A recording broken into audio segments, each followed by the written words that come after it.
the sedentary lifestyle is the gateway to everything else bad that we do, right? It's the gateway to every other disease that's going to come around. If people would just simply move, there are so many things that trickle out from just moving. When you think about even going out and having a beer and you're having with your friends or eating hot wings, it's kind of a relaxed kind of relaxing, right? When you think about coming home and a bag of chips with a soda, it's relaxing. But when you're active and you're moving, you don't always have time for those things. I'm not going to go out drinking. I go wake up early in the morning and go meet my buddies for a workout. You think about replenishing your body with healthier things. It just naturally comes along. I wish we could do a study. Where we take random people and have them walk 2 miles a day and see what their choices are later on that day. You are listening to the Go Earn Your Salt podcast, brought to you by Salty Electrolytes. On this podcast, your host, Riley Rogers, explores the stories of people who get after it, get things done, and earn their salt. You will hear from high achievers who discuss what makes them tick, how they got to where they are today, and where they're headed tomorrow. Perhaps this podcast will help you go earn your salt.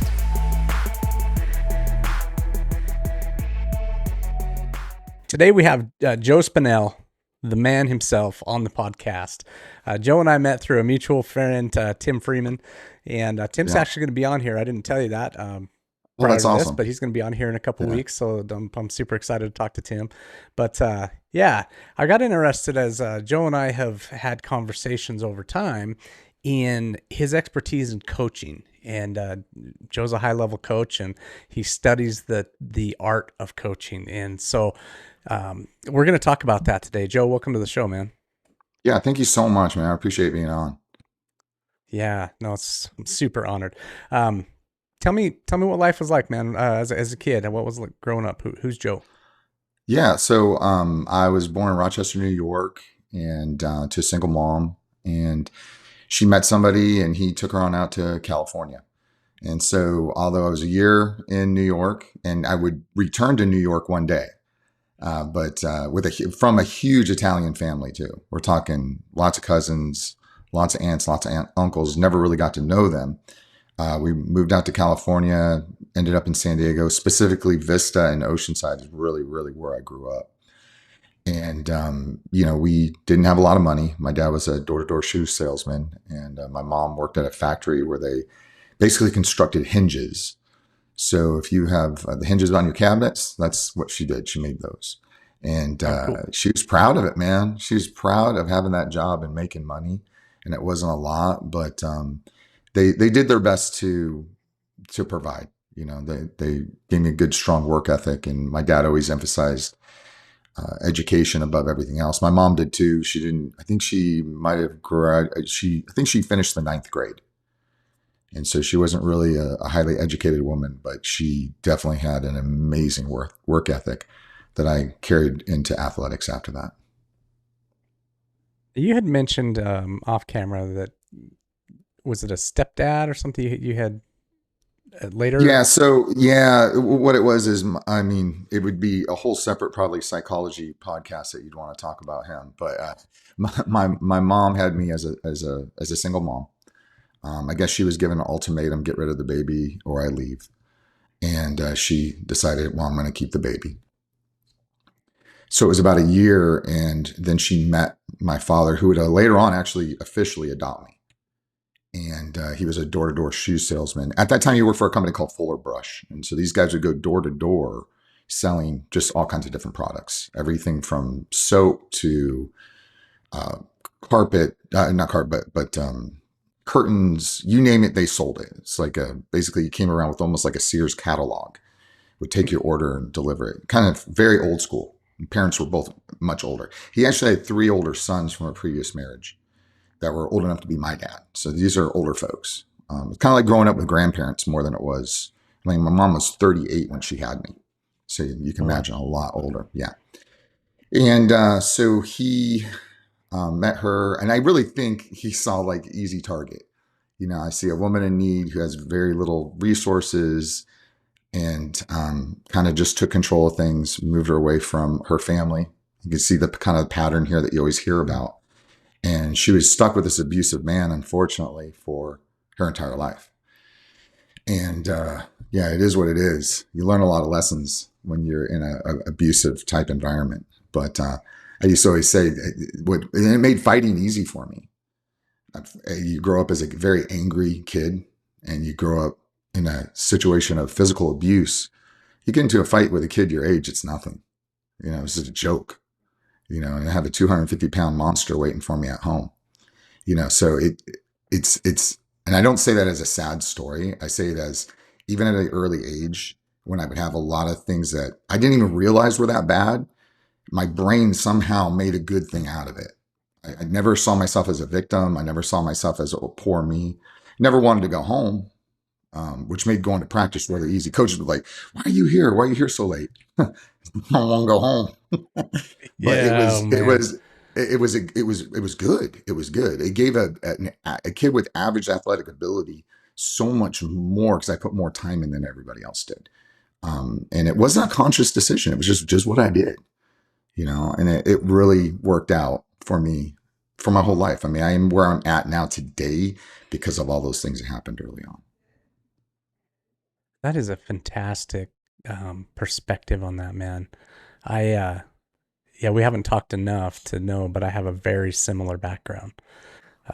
It was the other way. It was my real dad, but a stepmom who was an alcoholic and abusive, but I never thought about it that way the entire time growing up. When I look back, I'm like, crap, man, that's kind of what was going on. But yeah, I didn't. Yeah, It's very yeah. similar, very similar. It's so Um, funny. Like sometimes when my wife will, we have different parenting styles, and that can always be an area of conflict for a wife and a husband, right?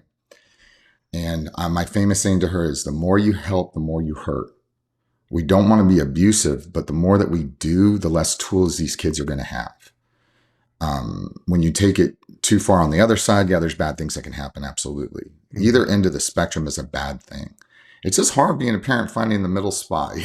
How do I give them enough struggle so they gain skill, but at the same time, it's not an abusive situation? Gonna carry over the coaching conversation big Yeah. time right there, what you just Yeah. said. Yeah. Yeah, absolutely.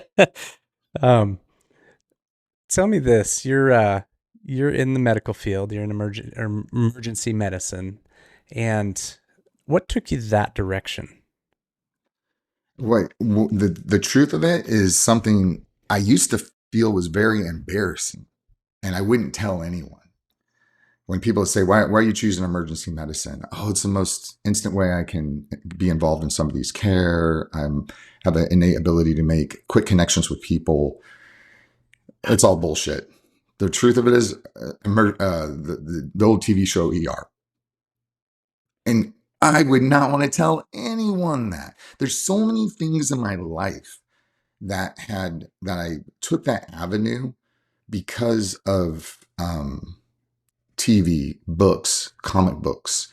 Like the reason I wanted to wrestle, the reason why I gravitated to wrestling, there was an old game that used to be like Dungeons and Dragons, but it was of Marvel superheroes.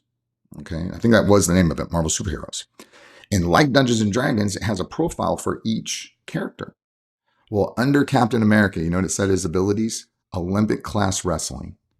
And I said, damn, I want to wrestle. The most ridiculous excuse to be for a kid to be involved in wrestling. And it's very similar with emergency medicine. I watched this TV show, ER. I was actually in junior college at the time with my wife.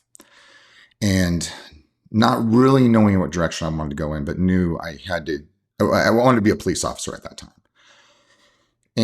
But wasn't sold on it because all the cops that I knew at that time did not have marriages that I wanted to have. And I knew I was just like them, and I'm going to fall into the same pattern that they're having. And I love this woman to death, and I don't want that to happen. So I've probably got to pick something else. And we watch ER and these situations and these scenarios. And man, they always said I'd be a doctor in high school. And it started kind of going and then my wife decided to become a physician assistant. And so we moved away for school for that. And then I followed in her footsteps. We both went to RIT. Like I said, I'd go back to Rochester, right? So we were in California. She says, you got family in Rochester? Yeah, I have family in Rochester. I don't know who they are. Well, we found out who they were real quick. They're a loving, awesome group of people because it was my mom's side. And it was amazing. We started into medicine, fell in love with it. I followed her footsteps. I became a physician assistant and then went to medical school after that. But it was all because of that TV show, Michael Crichton's experience as a medical student that he put on film. And I said, that's the closest thing to being a superhero I can think of. Got to do it. And man, lucky enough that it happened. That's amazing, man. So let me ask you this, because you mentioned the things that were just bullcrap that you kind of, most people will cite like, oh, it's my most direct way to help somebody, or it's these kind of virtue signaling. Those were type. parts of it. Yeah, exactly. You can't come up with everybody said, and my oldest is trying to get into medical school now. And I'm like, you can't he's like, oh, I need to do research. I need to do this. I need to do that. I'm like, no, you don't. He raised what, $15,000 for Tap Cancer Out. You teach the underprivileged children jiu-jitsu. You've traveled the United States competing. You've gained this, and this. These are your accomplishments. You're a champion of this tournament. That's your story.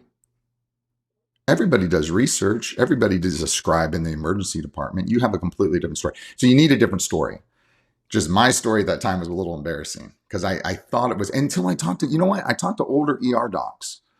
And I would ask them, hey, why did you get involved? And what they would tell me? The vast majority of them told me there used to be a TV show called Emergency. It was in the 70s. I've seen reruns of that, yeah. Yeah, half of it was EMS and the other half was in the emergency department. And I said, these guys I look at as mentors. If they can say that, why am I ashamed of really telling the truth? Because it seems superficial. It seems like it doesn't have, but I think people underestimate how much books, music, TV, art can influence the way we look at things. And it's okay. There's nothing wrong with that. There's nothing wrong with listening to hype music before you go out and fight. So then why do we say it's ridiculous when a kid watches a movie and now wants to be a doctor? No, that's cool. You put an image in their mind. Yeah. But let me ask you this. So the question then becomes, did it, since you've matured and you in that field, did it eventually become those other things? Because sometimes it's I think it was. Yeah, I think that it was a little bit of those things in the beginning for sure. You have to have an innate want to be with people in their worst moment. You have to have some joy out of getting somebody giving them comfort. And sometimes that's not just physical comfort. Maybe that's just emotional comfort. We had to tell a lady it was a couple nights ago, she's got cancer, 40 some year old lady. And I was with the resident and I'm saying, there's nothing that we're going to do that's going to bring her physical comfort, but because I let him lead the conversation. I ended the conversation. We stepped out of the room. I said, hey, listen, because he's he's second year. Yeah, he's a second year. So he still has a little bit of time. I said, I didn't want to step on your toes. I want you to hear what I say. And so if you want to make that a part of your toolbox, then awesome. If you don't like it, then throw it away. And basically what I said to her was that, this is a difficult situation, but you're at the best place that you can be. Fantastic doctors, people that are going to take wonderful care of you. And we're going to figure this out. And that's kind of my closing statement with them, because more than anything at that time, what they need is comfort. They need hope, right? Somebody tells you have cancer. What goes through your mind? You go through your own mortality. What is it like when the plug is pulled? Do I really believe in God? Is there an afterlife? What about my family? You give them hope.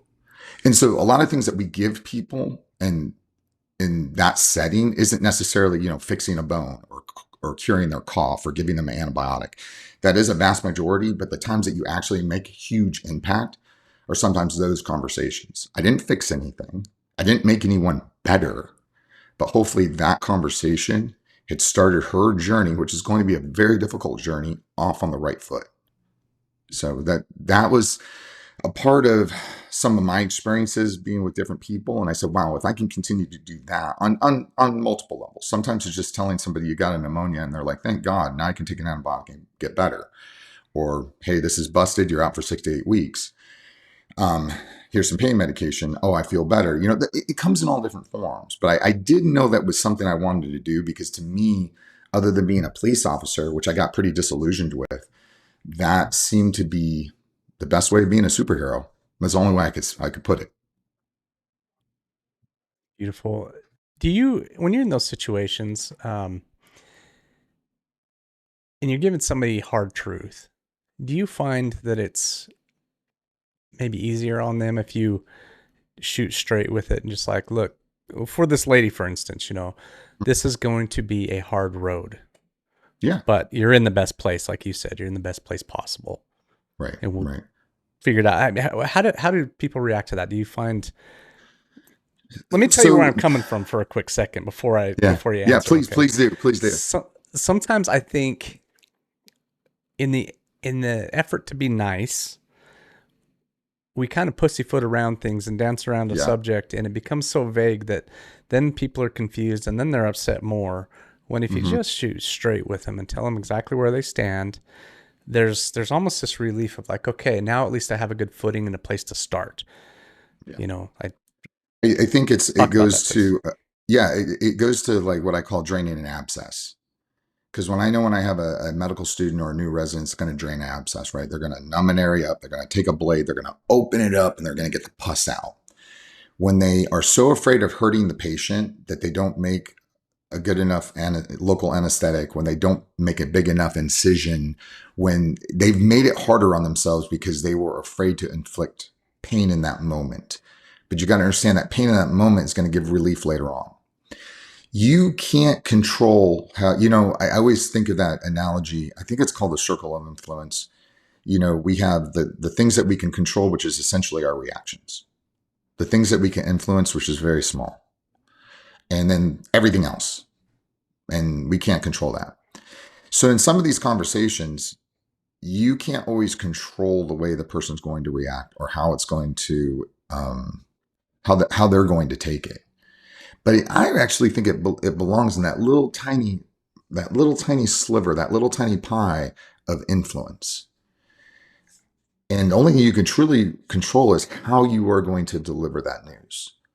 And by pussyfooting around, by not being upfront and honest, and I'm just real. I have a pretty patent thing I tell people. I say they look at my ears, they look at the way I walk, the way I limp around.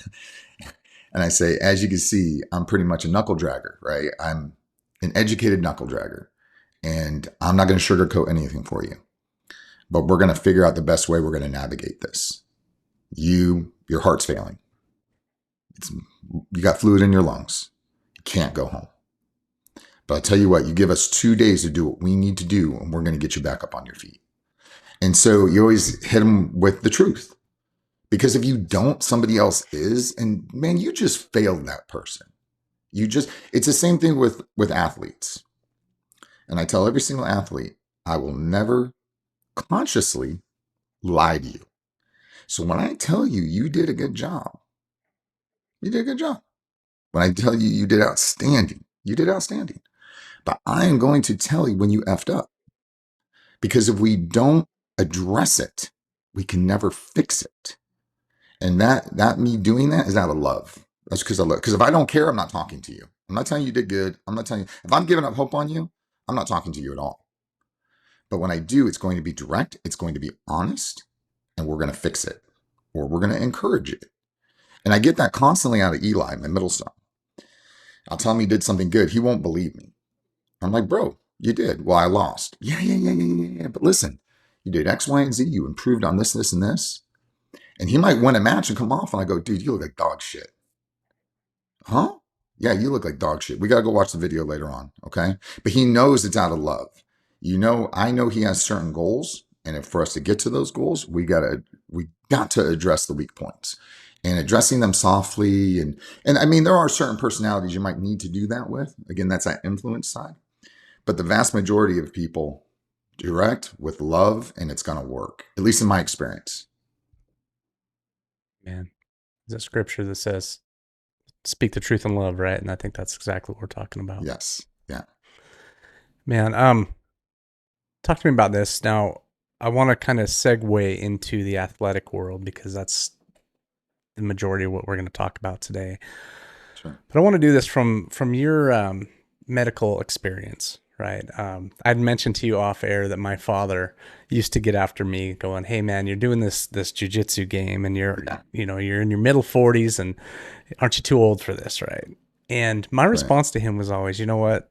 My buddies who are my same age that sit in their recliner all the time are dealing with knees going bad and hips going bad, they got bad backs and surgeries and this and diabetes and all this other crap. And you're upset because I'm walking around with a sore elbow because I got armbarred last night, right? It's Yeah. I'm not Yeah. injured. I've been tweaked for a decade, but I've Yeah. never been badly hurt, and I'm in way better shape than my colleagues are in the same age group. And so can you talk about that, just kind of the difference between athletes and the sedentary and what you see in the medical field?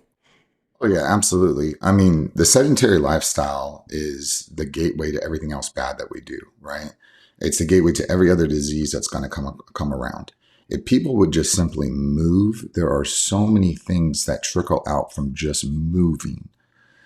When you think about even going out and having a beer and you're having with your friends or eating hot wings, it's kind of a relaxed kind of relaxing, right? When you think about coming home and a bag of chips with a soda, it's relaxing. But when you're active and you're moving, you don't always have time for those things. I'm not going to go out drinking. I go wake up early in the morning and go meet my buddies for a workout. You think about replenishing your body with healthier things. It just naturally comes along. I wish we could do a study. I wish we could do a study where we take random people and have them walk 2 miles a day and see what their choices are later on that day. It'd be really interesting to see, because this is all anecdotal for me. Just seeing and working with people, the average casual athlete that comes in, or casual practitioner that becomes an athlete by just coming to class twice a week. It changes everything they do. It changes the way they sleep. They're actually now going to the gym because they want to get stronger. And it changes what they eat and how they replenish their body. They're replenishing themselves with electrolyte supplements, with water. They're not chugging down a 12 pack of Coke in one day. Their whole perspective starts to change. So movement is huge, without a doubt. And addressing the fact that sedentary lifestyle is the death. So when I went to Worlds, I blew out my groin. My right groin, it was the most embarrassing, but kind of the most enlightening thing that's ever happened to me competition wise, because I was prepared to win my first 2 matches. I had no doubt in my mind I was going to win my first 2 matches and be able to fight Godoy in the third round, because I saw Godoy was in my bracket, and I'm like, since I become a black belt, I just want to get on the mat with this guy. Absolute legend. I know he's going to whoop my ass, but maybe I can get a lasso on him. Maybe I could threaten him with a sweep. Like, my mind's going through all this. I said, but hold on, Joe, you got to get through the first 2 rounds. I can do it. Had game plans for each. And within the first 20 seconds, I go to pull guard. My right groin completely pops. In fact, the guy that I was going with, he looked down at me. He's like, "Hey man, are you okay? Is that your knee?" I'm like, "No, I think that was my groin." So, long story short, I remember my wife asking me, she's like, "Is it a boo-boo or is it an injury?" Because that's how I talk to the kids. Is it a boo-boo or is it an injury? I don't know what the hell it is, all right? All I know is I couldn't move my leg. And 2 days later, I'm sitting there on the john looking down at my leg, and it's completely bruised. I come out of the bathroom so happy that I was actually injured and it wasn't mental weakness. You never see anybody so happy about blowing out their groin before. So I haven't been able, other than just lift, I haven't been able to do anything. Guess what's happened since that time? I've gained the worst tendonitis in my left foot, and my back is flared up beyond belief. Why? Because I'm too sedentary with this injury. I don't feel this much pain when I'm training hard and I'm limping around the store because my gait has changed because of my groin injury, and the fact that all I'm doing is bench press and like rows, just lifting, not doing anything really, really active. And look what's happened. Prime example of how sedentary lifestyle will create other injuries. So yeah, when we walk around tweaked with a shoulder or an elbow or even our back, who cares? It's better than having a back injury from having a huge belly sitting on the couch watching eating Doritos and watching The Bachelor. So yeah, I agree with you 100%. But to really keep that going, you have to be safe and selective about your partners and kind of change your style for the longevity of that journey when you get a little older. Yeah, I want to talk to you about that as we go on too, because Yeah. how to train in that. But let's kind of follow this path here. When you are when you're dealing with these people in emergency medicine type situation, who's easier to deal with, the fit athlete or the sedentary, So out of shape person? yeah, the when you and it's a rare thing. It's a rare thing that you have an athlete that comes in for something that's non-traumatic. Okay, it's rare. Sometimes they'll come in a little bit for maybe anxiety related chest pain, things like that. And some of them are get sick. I mean, I remember during COVID, we had a lot of them coming in just sick of thinking that they were going to die. The first stage. But in any condition, when the athlete comes in, they're super receptive. They know they need to pay attention to what you're saying. And if they don't understand, typically they're going to be more likely to ask questions of clarification. And that's something that I don't get from a lot of my obvious non-athlete patients. And you have to take that in consideration when you're explaining things too. They're more in tune with their bodies and they're more compliant. They really want the instructions down. Okay, wait. So I got an antibiotic tonight. Do I take the antibiotic in the morning or the afternoon? And those type of questions, I love it because I'm like, yeah, he's really invested in getting better. But the fact of the matter is, we don't have athletes coming in that with high blood pressure, headaches, and stroke-like symptoms. It's rare. It just isn't something that happens when you take care of your body as often. Yeah. Yeah. So you're dealing with more, like you said, traumatic stuff, broken bones and Yeah, you'll have athletes that are dislocations. car accidents, yeah, dislocations, injuries from activities. And of course, if there's anything wrestling or jujitsu related, they're like, oh, we have the doc for you. 10 minutes, he comes on shift. So, I get all of them by default. Okay. They send them all your way, huh? They do. They'll hold them for me. Or if it's too close to the end of their shift, beginning on mine, they'll say, hey, I had this guy came in, two big cauliflower ears. He tweaked his knee when he was doing something called shooting. I don't know. Yeah. Okay. All right. Gotcha, man. Yeah. I know exactly what was going on. So it is really nice to make a connection with an athlete in the room though.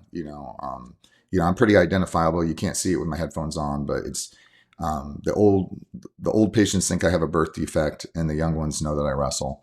So it's Okay. a good source of Time out for a conversation. second. We're going to take a little bit of I want you to show people what cauliflower ear looks like. I do not Oh, have it. okay. I've been this fortunate Okay. guy. I've never gotten an Yeah. ounce of it, but yeah, get that up there by the camera, man. It's like, so talk There. I about mean, what it it is. doesn't look too What is bad in there. cauliflower ear and what causes it? So cauliflower ear is caused by the separation of the two tissues that are within the ear. Okay, you have cartilage and you have a surrounding tissue around the cartilage. And that's what we call a potential space. Okay, so a potential space is a space that doesn't exist but could exist if something gets in there. And when you have trauma to the ear, that potential space ends up filling up with blood. Now, in and of itself, that's not so bad. But when the blood sits around and doesn't get drained, then it ends up calcifying. And it becomes almost like this crystal hard stone-like material. Some guys wear it as a like a badge of honor. Other guys get them infected, and sometimes they get infected. They can be incredibly problematic. My oldest hates his because he can't even put earbuds in his left ear. I think it is one of the two ears is completely closed up. So he hates them, and he wants to go to an ENT, ear, nose, and throat doctor to get it fixed.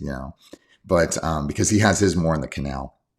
But it's from repetitive trauma. Some people are susceptible to it. Other people aren't. It doesn't signify you're a good grappler or a bad grappler. It just signifies you've had some trauma to your ears. And for years since high school, I've gotten them drained. Had a drain put on one at one point, would go in and drain them myself. And then finally, when I got to my 40s, I was just done with it. I was done. I was like, just let them fill up. I'm done with this. And yeah, my wife's not too happy with it, but as you get older, we all get kind of ugly. So what are you going to do about that? It's a funny thing that you bring the cauliflower ear thing up, because grapplers or boxers or combat sport people identify each other instantly by that, Yeah, right? And yeah, it's yeah, whether it's a badge of honor or not, I don't know, but it's a signifier of camaraderie, right? We instantly, it's like, hey man, I see your ears, what yeah. sport? And Yeah, that's why yeah, I the, ran the into a guy at guy the just the other restaurant day. today. Yeah, the guy at the Yeah. restaurant today. I was at a restaurant. I went to lunch with my wife, and there was a man and his son that were walking in. First thing that went through my mind is, oh, he must be homeschooled. But then I saw his shirt, and it was like Mount Juliet Wrestling. I was like, that's cool, man. And I thought like the dad looked kind of familiar, but I don't want to sit there and stare. And my wife went to the restaurant, waiting for our table, and he came up and said he recognized me and had that question. I think I mentioned to you, like, jiu-jitsu or wrestling, what do I do for my kid? But I think the identification was he kind of saw me, he sees the ears, and he's like, oh yeah, I do know that guy. Yeah. And yeah, so it is definitely, I get that a lot at work. I'm walking down the hallway and it's a hallway patient. Yo, man, you do MMA? Yeah. Just, so it's a pretty common thing. So. All right, you sweaty buggers. That liquid dripping off your forehead and down your back contains minerals that are critical for high performance. If you don't put those minerals back, you're not going to perform well. This is where Salty Electrolytes comes in. Salt contains 6 electrolyte minerals plus a touch of iodine to help you replenish after a hard workout. Salt is the only electrolyte supplement to pair every mineral with its counterpart, giving you the most robust mineral profile on the market, period. Head over to goearnyoursalt.com today to get some for yourself. Use the code GOEARNYOURSALT to get 15% off your first order. And now, my friends, go earn your salt.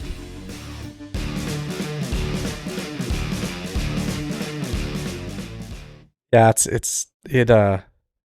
have you ever seen that meme that's nature's warning signs, and it shows like Yes, yeah, this yeah. colorful frog and like it's the snake and the triangle head, and then it shows teeth bared and a wolf or something, and then it shows cauliflower ear.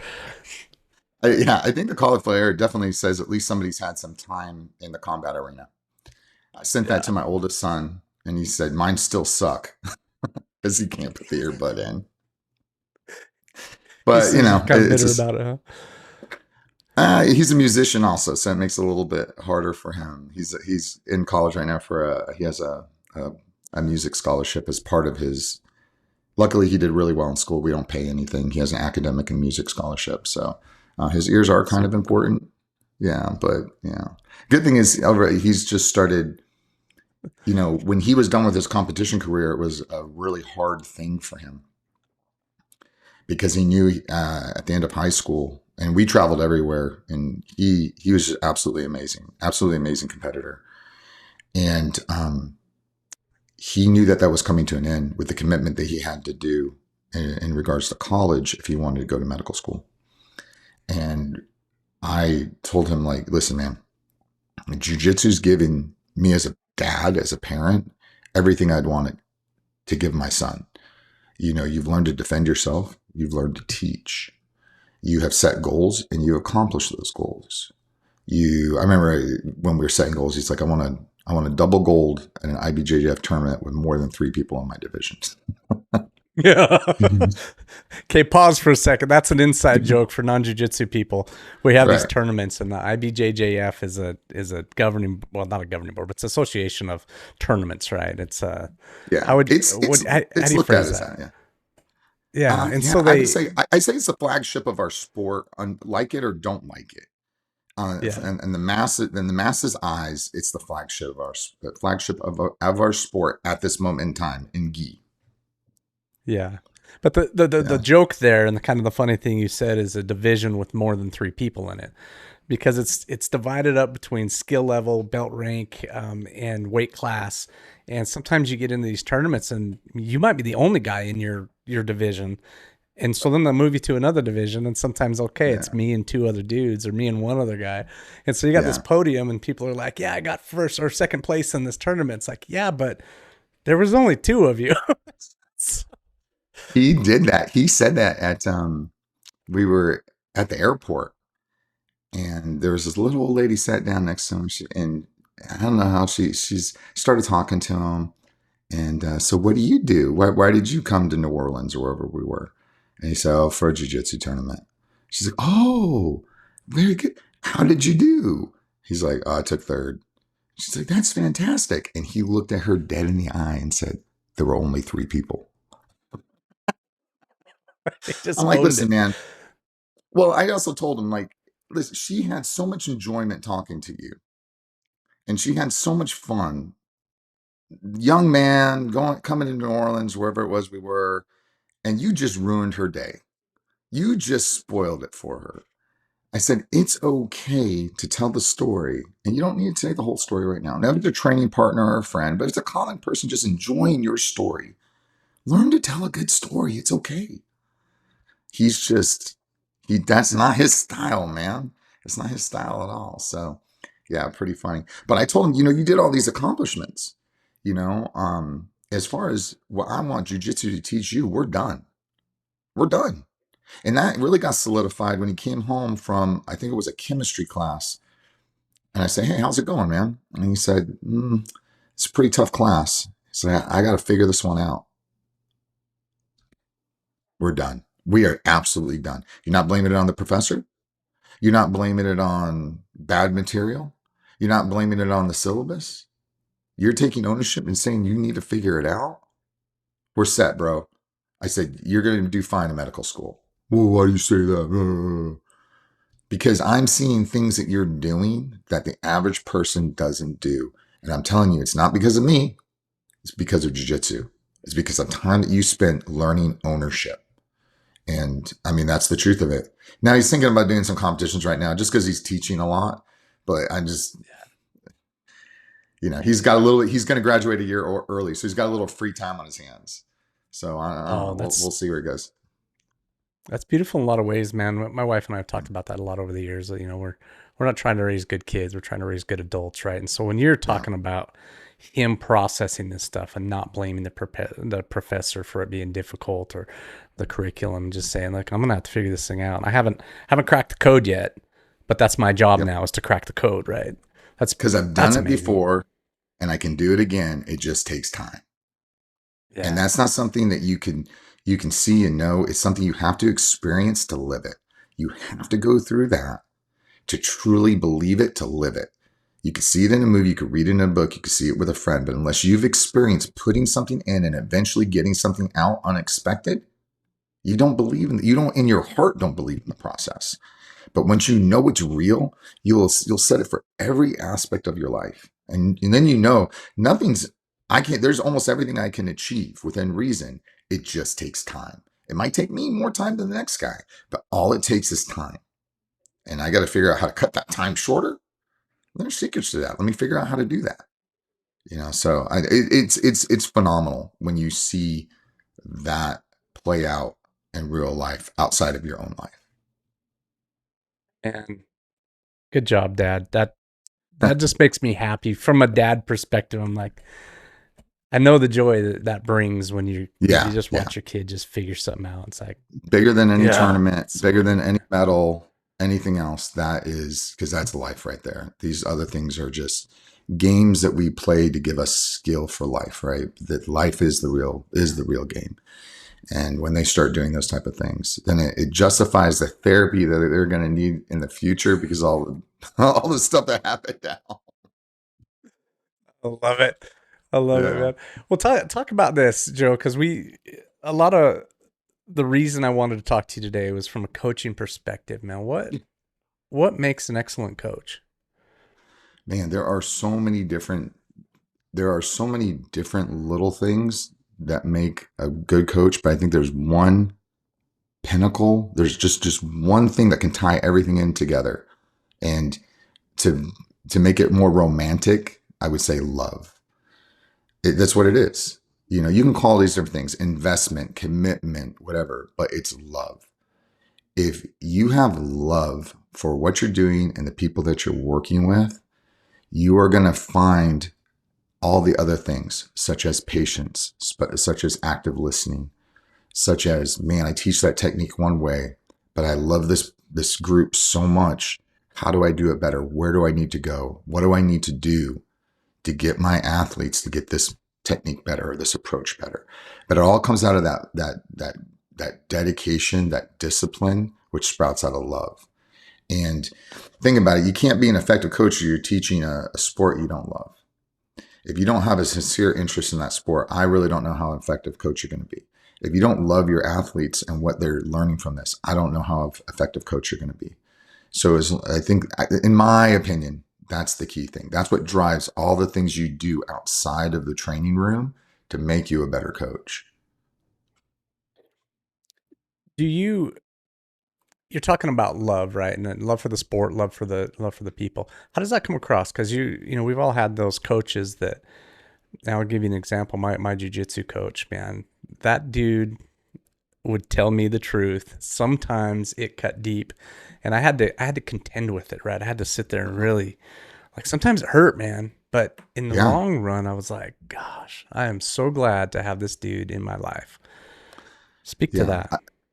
I think that there are, I hate to say bad coaches. There's some coaches that will do that because they have a power trip, because they enjoy putting somebody down, because it gives them something, you know? It's like what I think of as a bad teacher. And I'm around them, not too much where I work, but I'm around them. And it's like they're degrading the residents. And it's like, okay, wait. Did you do that for them or did you do that for you? If you did that for you, bad teacher.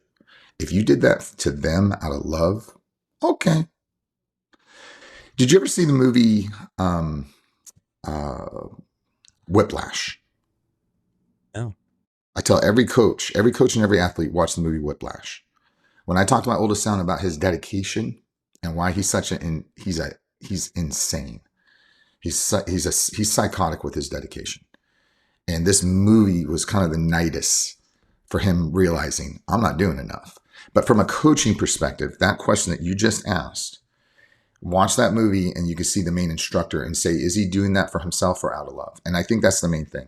Those conversations, when you have a really good coach, when you're a good person, those conversations aren't easy. They're difficult conversations. You know, hey, if I say that you work subpar, I said you did okay. I got to be honest with you. That looked like dog shit. And yeah, maybe you want me to use a different phrase, maybe, but I'm coming to you right now. Do you want to make a change or are you just in here just to get some exercise? You want to improve? I want you to improve. That's why I'm having this very difficult conversation because nothing's easier than to say to you, good job. How'd it go tonight, coach? Oh, good job. Well, you must not love me because you're not telling me the truth right now because that was not a good job. And so that style of approach, I don't think needs to be rigid. I think a really good coach figures out this guy needs hard love. That guy needs soft love. That guy's only going to respond to me if I make this his idea. So that's when I go up to them and I say, so how'd practice go tonight? Yeah. What could you have done better? Well, I'm really staying on my knees. Honestly, I'm being kind of lazy. How are we going to fix that? I don't know. What did you suggest? No. You tell me. Because I know if I come and tell him, hey, Bobby, you've been on your knees all night, it's not going to resonate. It needs to be his idea. So figuring out each athlete and how they respond, that's the tough part. I don't think you could just yell at every single athlete. It might come out of love, but that's not smart. You got to pick out the ones that you got to be upfront with. The other ones that you have to make it their idea. Other ones you might have to give them a couple compliments, then hammer. Because, hey, if you're not hammering me, you're not being a coach. You're not telling me the truth. Yeah. So it's just that's tough though.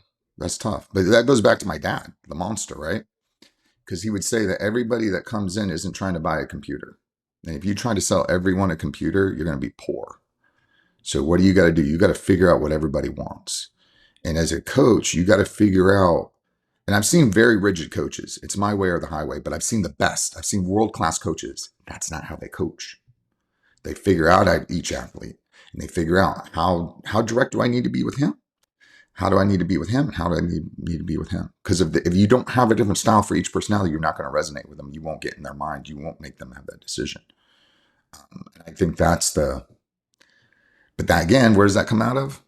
It comes out of love, right? Because most people, don't want to do that. But when you're saying, man, I love these guys, I got to do it. Let me figure out how to do it.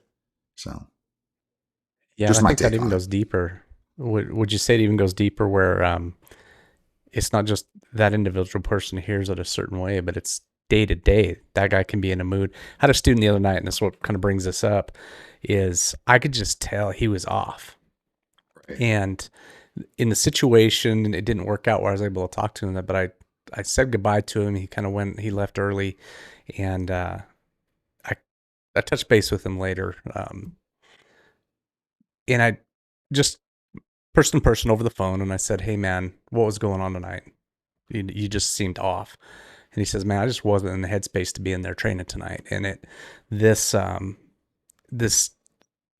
had I trained and gotten under pressure, I would have had a, he would have reacted to it, and he kind of knew where he was at. And I just encouraged him, and I was like, this is a recreational thing we do. We're all middle-aged dudes. If you're not in the headspace to be here, going home was the right thing to do that night. But I want your butt back in there tomorrow when you're feeling better, and let's have a better night. We're gonna figure this thing out. But so there was some kind of man-to-man hard talk in there, but there was also that, hey, you did the right thing, man. If you're not feeling it, it's okay to go home.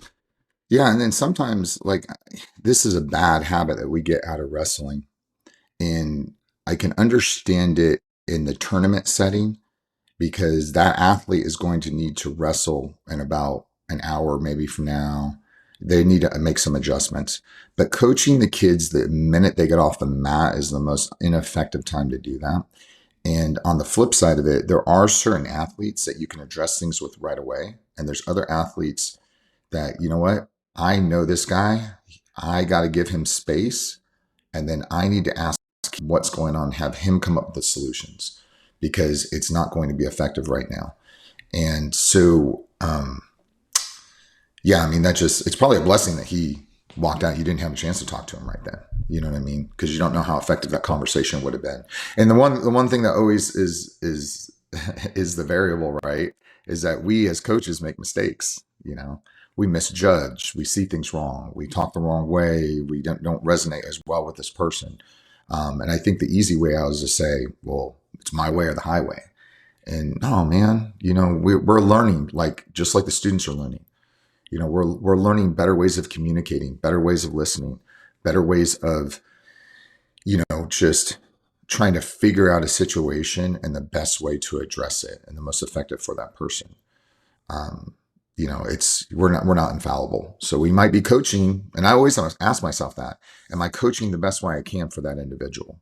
Am I hitting the mark or am I not? And what adjustments do I need to make? You're dropping some wisdom bombs here, my friend. I get so encouraged by it because you and I have talked about this again in personal conversation between the two of us, that coaching is an area where you actually articulated that just prior to starting the recording, that it's a different art form from practicing this sport. And so you can be a great practitioner, but not a good coach. And maybe speak to that a little bit, Joe. I think it's one of those things where they really, it's like I always say to the residents, we'll come out of a situation, walk our way back to the desk. I just look at them and smile and I go, it's not easy, is it? And they just shake their heads and they go, well, you make it look easy. I'm like, no, I don't. I might make it look easy. This shit is not easy. This is tough. And I think people look at coaching and they think it's easy. I show a technique. I structure a class. Oh, look how great coach I am. Look at my set. I do a 15-minute warm up. We work technique for this and that. And okay, you're good at organizing. I don't know if you're a good coach. And I'd go as far to say that I like to use the word coach during ringside. Okay. Because that's a whole different aspect. Having somebody in combat and trying to get them through. That's what I call true coaching. I think of us as teachers, but we use the word interchangeably, don't we? Whether it's in the dojo, whether it's in the training hall, whether it's on the wrestling mat, it's a coach. But I think of coaching more as when we're in combat. And I think teaching and coaching are two completely different skills. And yet people think it's easy.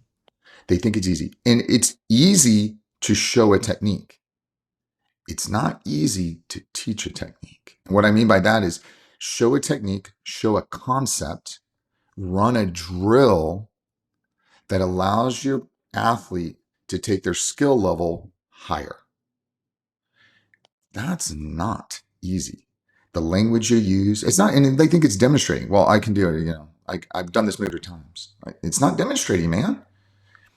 It's how do I use language in such a way that that athlete is going to be able to replay this technique in their mind years from now. Why do they gravitate? And we were talking about why are there, in our journey of jiu-jitsu, how many techniques have we learned? Or I shouldn't say that. How many techniques have we been exposed to? Thousands, easily thousands. With the permutations of just arm bars alone, you're probably 50, right? So why don't we remember all of them? Is that our teaching? Is it the way we drilled it? Is it the fact that we did drill it and we didn't learn it on our own through mistake? There's so much that runs into that. And you as a coach, teacher, there's so much that goes into how do I present it and which way do I do and what does this person need to use this as a part of their toolbox, what I call their toolbox, what they have on recall versus their tool shed, which they need to watch a YouTube video and go, oh, yeah, I know that. Okay, yeah, I know that. Or recognize it somewhere. Oh, yeah, I know that. But can you do that? And it's tough. It's tough. It's just like walking out of that room with that resident. They thought it was so easy. Oh, man, this shit is not easy. Teaching is not easy. Teaching competently, that's easy. But teaching on a higher level where you achieve those things, and not even that, it's like connecting with connecting with your athletes so they trust in you. So they come to you for not just sport advice, but just kind of life advice too. That is all a part of that. In my opinion, that's what it means to me. It doesn't have to mean that to everybody else, but to me, that's what being a coach is, because that's what they were for me as when I was growing up. So that's what I want to be for other people now. Now, it's interesting how you put that with the difference between a coach and a teacher, right? Because I remember the first competition I did, the guy who had taught me and instructed me up to that point, I was only used to hearing his voice in the classroom setting. And it was a normal speaking voice, right? Well, then we got into the tournament and we're in this loud gymnasium at a high school. It's a jiu-jitsu tournament, right? And because of the volume and because of the urgency of competition, he's over there yelling instruction at me. Well, I had never heard him raise his voice. And so the entire time I was hearing someone yelling, but I didn't realize it was him. And so I'm in the midst of this grappling match, not realizing that that's my coach talking to me. Right. And so I wasn't listening to a thing he was saying. I remember in hindsight when I watched the video, I can actually hear him yelling. And I was like, oh, I remember hearing that. But with the adrenaline dump, coaching's a different thing, right? Yeah. When I was lucky enough that 2 years ago, we had the Southern Scuffle down here, which is a number of D1 wrestling teams came to one of our places. So I got to be this, for day 2, I was the doc there. So if somebody gets cut, you stitch them up, They have their own trainers. So bloody noses and stuff like that, they'll take care of. But something major, I'm there. And so I got to sit Matt's side. And the one thing I wanted to do, because I go to, more high school matches and middle school matches and club matches than it's nauseating sometimes. But to be able to be Matt's side with those coaches, I wanted to see how did those coaches coach. It's hard not to watch the match, but I really wanted to see. And you know what's really interesting? The best ones, the one like the Schwab brothers from Northern Iowa, who I love, absolutely love, very little. They coached very little. They talked when they had to talk. They said things when they had to say things. And that was really impactful. And it made me think to myself, okay, I'm doing things right. There's certain kids I know need encouragement. So the whole time I'm like, okay, Bobby, let's do it, baby. Let's put it on. Let's be first. Let's go. They need a little bit of that. But most of the season, they don't need a lot of coaching. They don't need you to scream out every single move so you're telling everybody else you know jiu-jitsu. So I find out a lot. Hey, Billy, he's going for the armbar, Billy. Billy, hold that elbow. He ain't going for the armbar. Yeah, everybody knows he's going for the armbar. You don't need to tell Billy he's going for the armbar. Just tell him to keep his elbow in. Give him instruction. Get out, get up. That thing I hate the most, get up. Will you please tell this young athlete, hey, put all your weight on your left knee. Get all the weight on the left knee. Good job, baby. Okay. I need you to step up with I need the right foot flat on the mat. Oh, we got to start over. That's all right. That's all right. We can start over. Get the weight on the left knee. So I'm telling him to stand up, but I'm giving him instruction. And that's what you don't see out of sideline coaching too often. And we all fall into it because we get emotionally involved and we're like, get up. Well, that didn't help him. Hips high, get your hips high. Hips He knows high. he needs to get up, right? Yeah, he knows he's got to get up, but he may not know he needs to get his hips high. Oh, okay, get my hips up. Okay, you can't jump over the top. Okay, I'm good.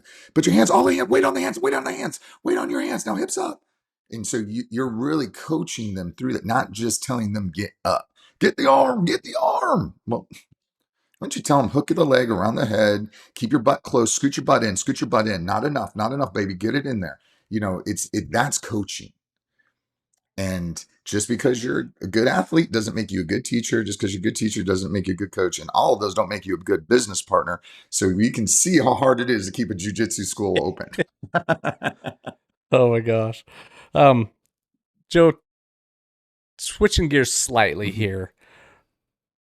What's it like to teach your own sons? Because you have 3 boys, right? Yeah. I've got Jackson, who just turned 21, Eli, who just turned 16, and then Joey, who is 12. Yeah. Savage young men. I've seen clips of them grappling. They're tough dudes, all of them. But sometimes that father-son dynamic can really be a challenge. I interviewed Ivan Ivanov. Do you know who he is? He's the suplex Bulgarian bag. Yes. Okay. So he was on just a couple episodes ago, and I asked him the same question because he's got a son who's, kind of a world-class wrestler. He's hoping to make him a world champion. And so I talked to him about this dynamic of working with your own kiddos, and man, some headbutting can happen there. But how do you navigate that?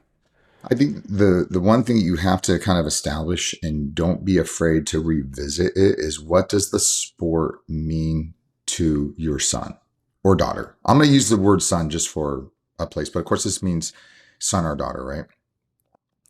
What is it that it means to you? What are your goals that you want to achieve? And how can I best help you get there? So that keeps me from getting my goals mixed into theirs. I think that's the key. That's the first thing. As a parent, you can't live vicariously through your kids. What does it mean for you? Are you going to wrestling practice because you love hanging out with the guys and you're just going to do it for a season and you want to move on to anything else? Great. I'm going to be supportive of you in that, because trying to push you to do anything more is going to ruin the sport. Oh, you want to do what? You want to win a state championship? I don't believe you. Give me 3 ways you're going to make that happen. You did it. Are you sure that's your commitment? Because now I'm going to support you in that, and you may not like it. So we set this commitment based on what their goals are. And so I don't have to worry about my kid that's just doing it for fun and casually, like right now, Jackson, he's not competing. Okay. I'm not asking him, hey brother, did you lift today? Did you go for your run?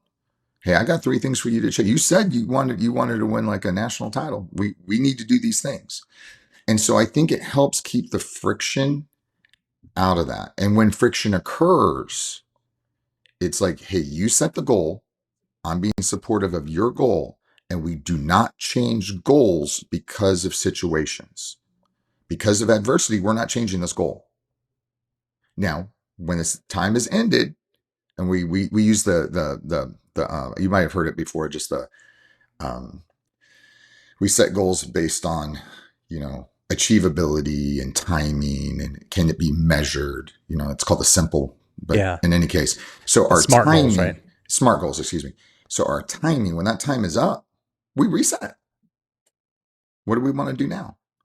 And I think that's helped me keep the healthiest relationships with the kids. They may not say that. I'd like to hear their response on that. And the only thing I've ever said to them is you have to train, whether it's jiu-jitsu or wrestling, or if you want to box instead, I don't care, but you got to train at something in regards to your own self-defense. If you want to compete, that's dependent on the sport. Because if you wrestle for the high school, you're going to have to compete. If you do jiu-jitsu, you don't have to. So I think that's helped out with that relationship. And then balancing being a coach with being a dad, I think that helps with it. But I think always just ending with, hey, this is my story. I've effed up 10 times more than you have. And it doesn't matter because I love you. And the cool part is, this is the coolest part. This is the best part about it all. This is the part that makes me just, I'll start crying if I talk about it too much. When I see my kids do it to each other, when I see Jackson go up to Eli, hug him, and say, bro, it's just wrestling. Don't worry. I love you. It's absolutely amazing. Joe, that's, I Yeah, because mean, one day I'll be gone. I'll be gone. So they got to be there for each other. And so that what you just, pass down carries on. yeah. And yeah, it happened. It just happened the other day. Eli's crying in the living room. He's crying. He's like, I've worked so hard, but I haven't worked hard enough. He's in tears. And he's a teenager, so he's got those hormones going, right? So Jackson comes over and he says, man, I used to leave jiu-jitsu practice crying because I just felt like I wasn't getting better. I wasn't getting better. And then Dad would take me to these tournaments and I'd lose round one. And I thought, God, we traveled all this way and I'm such a failure. And it's not the case. This is a building process. So I love you. We'll get through this, And so you see that and it's like, oh, damn, I don't got to do anything anymore. These kids are on cruise control for a little bit. So beautiful, man. I can see how that gets you teared up. Yeah. It's a sure. fun ride, man. It's a fun ride seeing these young men grow, these boys grow into young men and have those skills that because that's the biggest thing we want to give for our kids, right? Some of us gained it through being maybe in a rougher area that we grew up in, or a rougher environment, or a rougher family. And then we have this goal as parents to never let our kids live that same type of lifestyle. They'll never go to bed hungry. We'll send them to the best schools. And in the process, the more we help, the more we hurt. And so how do they ever learn grit? How do they ever learn to, not physically, but metaphorically punch somebody in the face when they need to get somewhere? How do they learn to just stand up for themselves? Because everybody's so nice and bullying's not allowed and you can't make fun of anybody. And I'm not saying that's right or wrong, but it's an environment that we've strived so hard. What is that Joe Rogan always says? Hard times make hard men and hard men make easy times. And this is kind of easy times make soft men. Yeah. So it's like, well, how do I give them these things and make them feel secure? Well, I really hope when they do these sports that they want to compete, because that's the only way I think that's the only way I know how to do that, without dropping them off in the middle of the city and saying, good luck, boy, you're going to live out here for a week homeless. It's like, how do you teach them to be hard? I don't have a farm where their chores are to farm. We don't hunt for our food. We don't do those things that make boys in other parts of the nation hard young men. And so when you see that starting to happen with your kids, it's just like, oh, wow, okay. Because you're not sure as a parent. I lost the instruction book a long time ago. And so I always say, like I say to my residents, 50% of the stuff I'm making up along the way because I don't have all the answers. And I think I've screwed up a lot. But when you see something that actually does work, you feel like, oh, okay, good, man. These boys are tight. They love each other. They're going to be able to get through anything in the future when mom and dad aren't around anymore. So we're good. And hopefully they'll pass it on. Business owners, I want to talk to you for a second. Do you have a retail space inside your location? If so, I want you to think about something. Your customers are buying electrolytes. You know that, right? The problem is they're not buying them from you. Well, Salty Electrolytes can help fix that with their wholesale program. They can bring these sales to you in-house so that your customers get the electrolytes they love from the company they love, you. All you have to do is head over to goearnyoursalt.com and scroll to the bottom of the page and click Apply for Wholesale. Do it now before you forget. I know your type, I'm one of you. Once again, that's goearnyoursalt.com. The link is at the bottom of the homepage. There will also be a link in the description on this video. And now, my friends, go earn your salt. Raise good adults, man. Gosh. Joe, talk about this, man. You're a dad. You're out there coaching these boys, but something happened here recently. Eli, there's video of it I've seen where he blows his knee. And it sounds like, I don't know what the actual injury was, but it sidelined him. And then yeah, it was a bad one. It was his PCL, which is a really hard area of your knee to hurt. But yeah, that was really tough. That was tough because he was a freshman.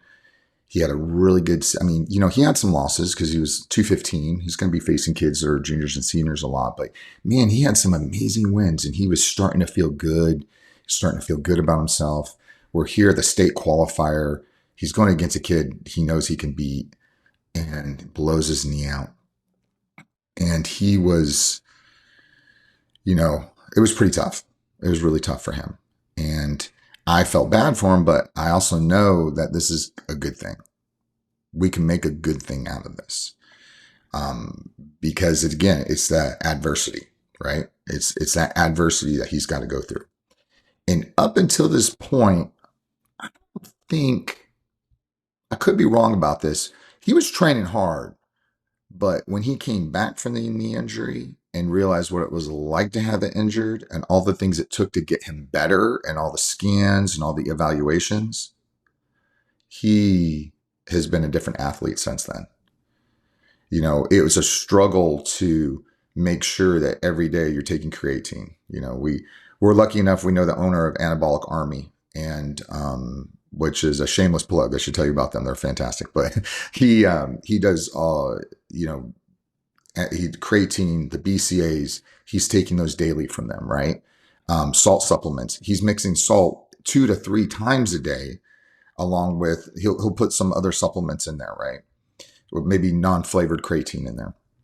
He's doing everything right to come back, and he's a different animal now. But I truly believe it's because of 2 things. Because of the injury that occurred and what he had to do to rehab, and then he went through a real bad stomach issue where he went from 215 pounds down to 175 pounds. Huge weight loss for him. And his style of wrestling is a heavyweight style. So now he's down at the lower weight. 3 months of being able to eat very, very little without throwing up, having these little tiny meals and just walking away. And I think that tightened up his diet, his supplements. He knew he started to have to start taking them. He knew he had to be on point. And right now, he is the biggest 175 pounder you've ever seen in your life. He's completely chiseled. He has a different mindset through going through all of this.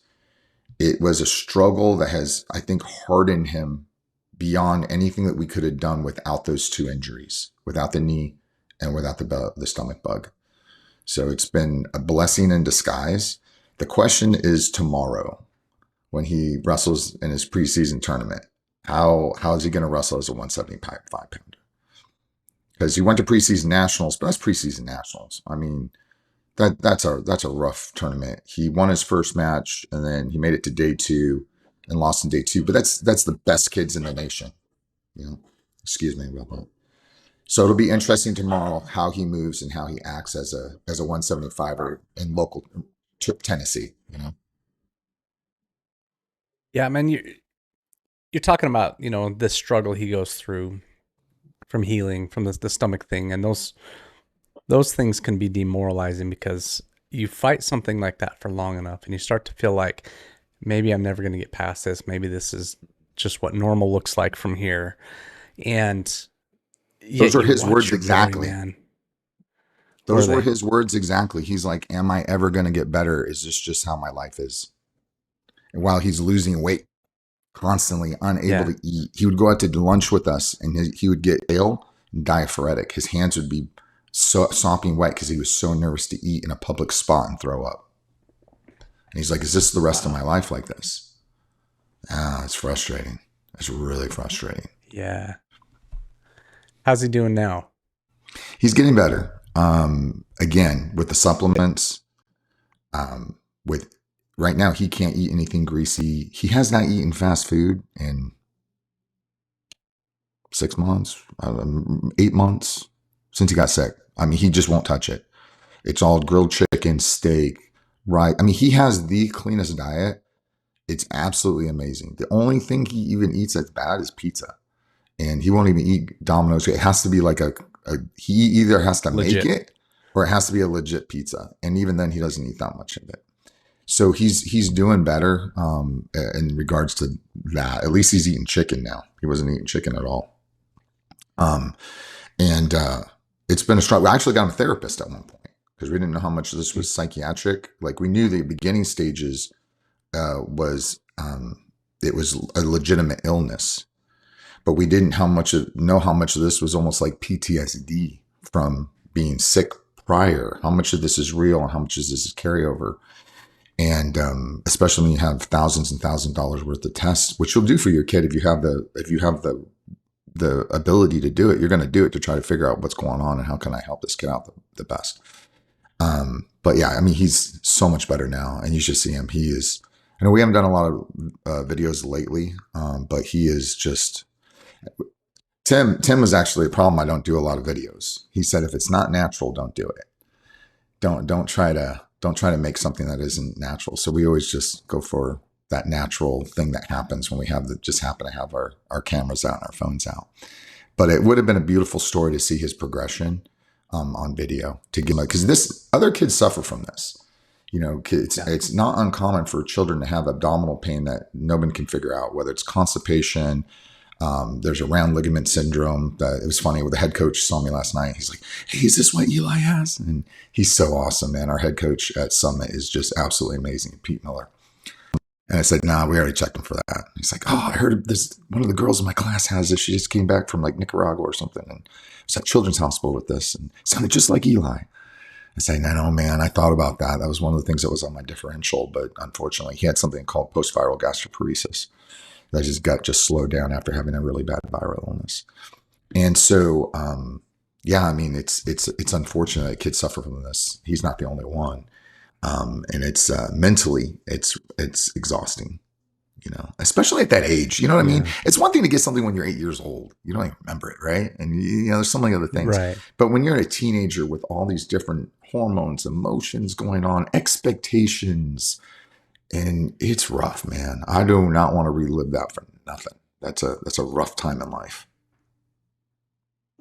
Man, I'll have to tell you off air because I've had a bit of a bout with the not that exact thing, but a similar thing this year, but not for discussion right now. We'll talk about it later. But yeah, I'm really identifying with him a lot in that. Like, it's kind of where the question came from. But yeah, let's switch gears. I want to go to a little bit more of a fun question for you. Yeah.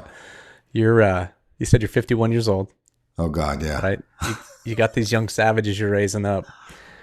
What's it like, man, around your house? You got these 3 young boys who are growing into young men, as you mentioned before.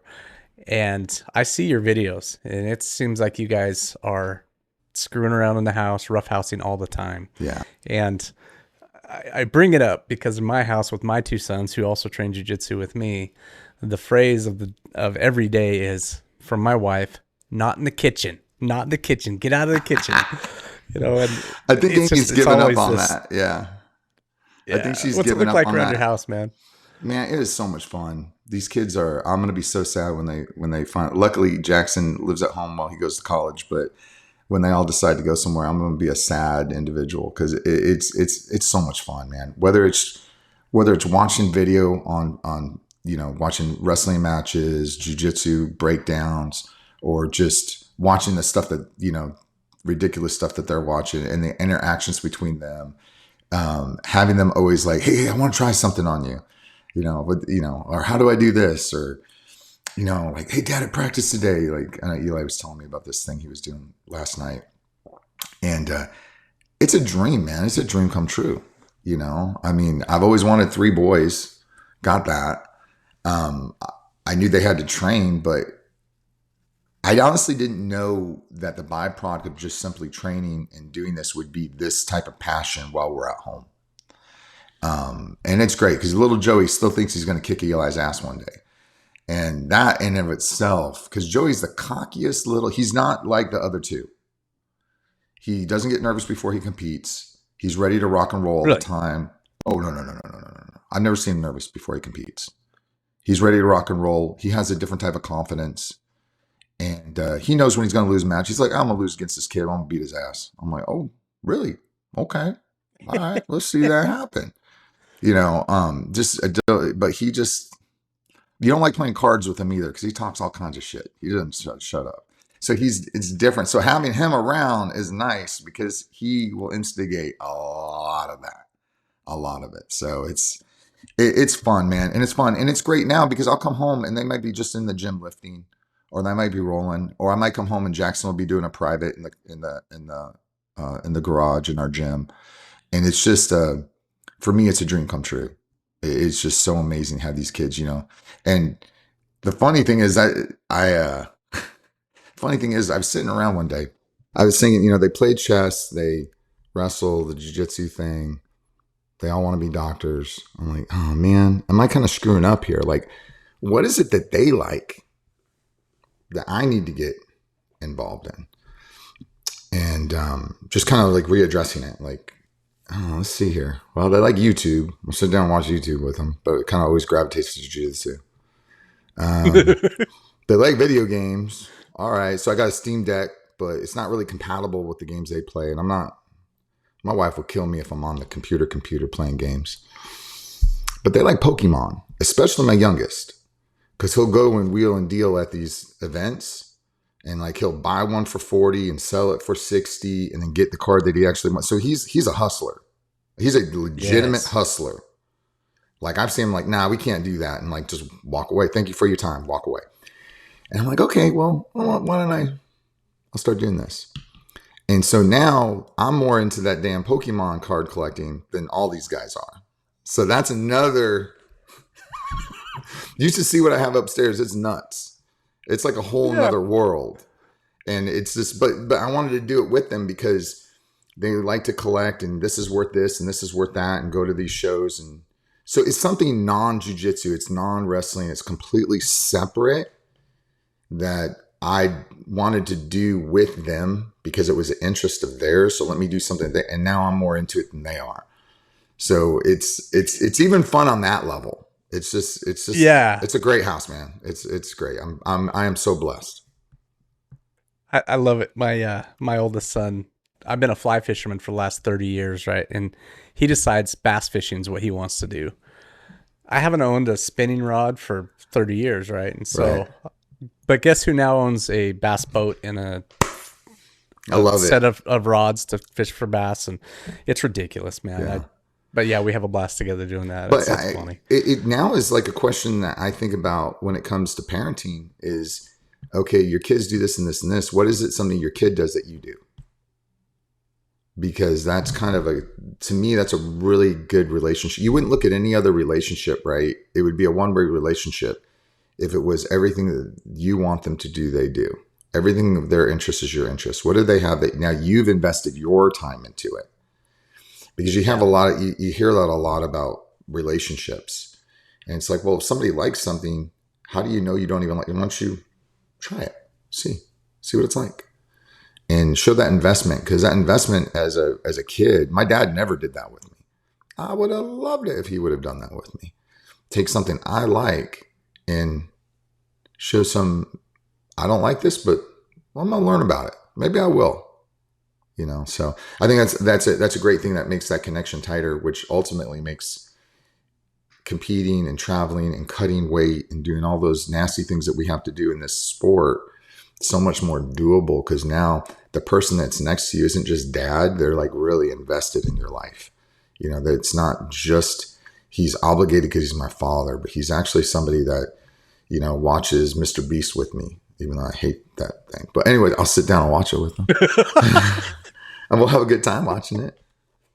Because that's what we do for our wives, right? I just sat there and watched The Golden Bachelor last night. I have very limited time. And I sat and watched The Golden Bachelor because my wife wanted to watch it. But that's your investment. That's the time. Those are the things that we do. So I think that's just another aspect of being that parent coaching thing that shows them, I'm not just going to be with you when you're doing the things that I enjoy.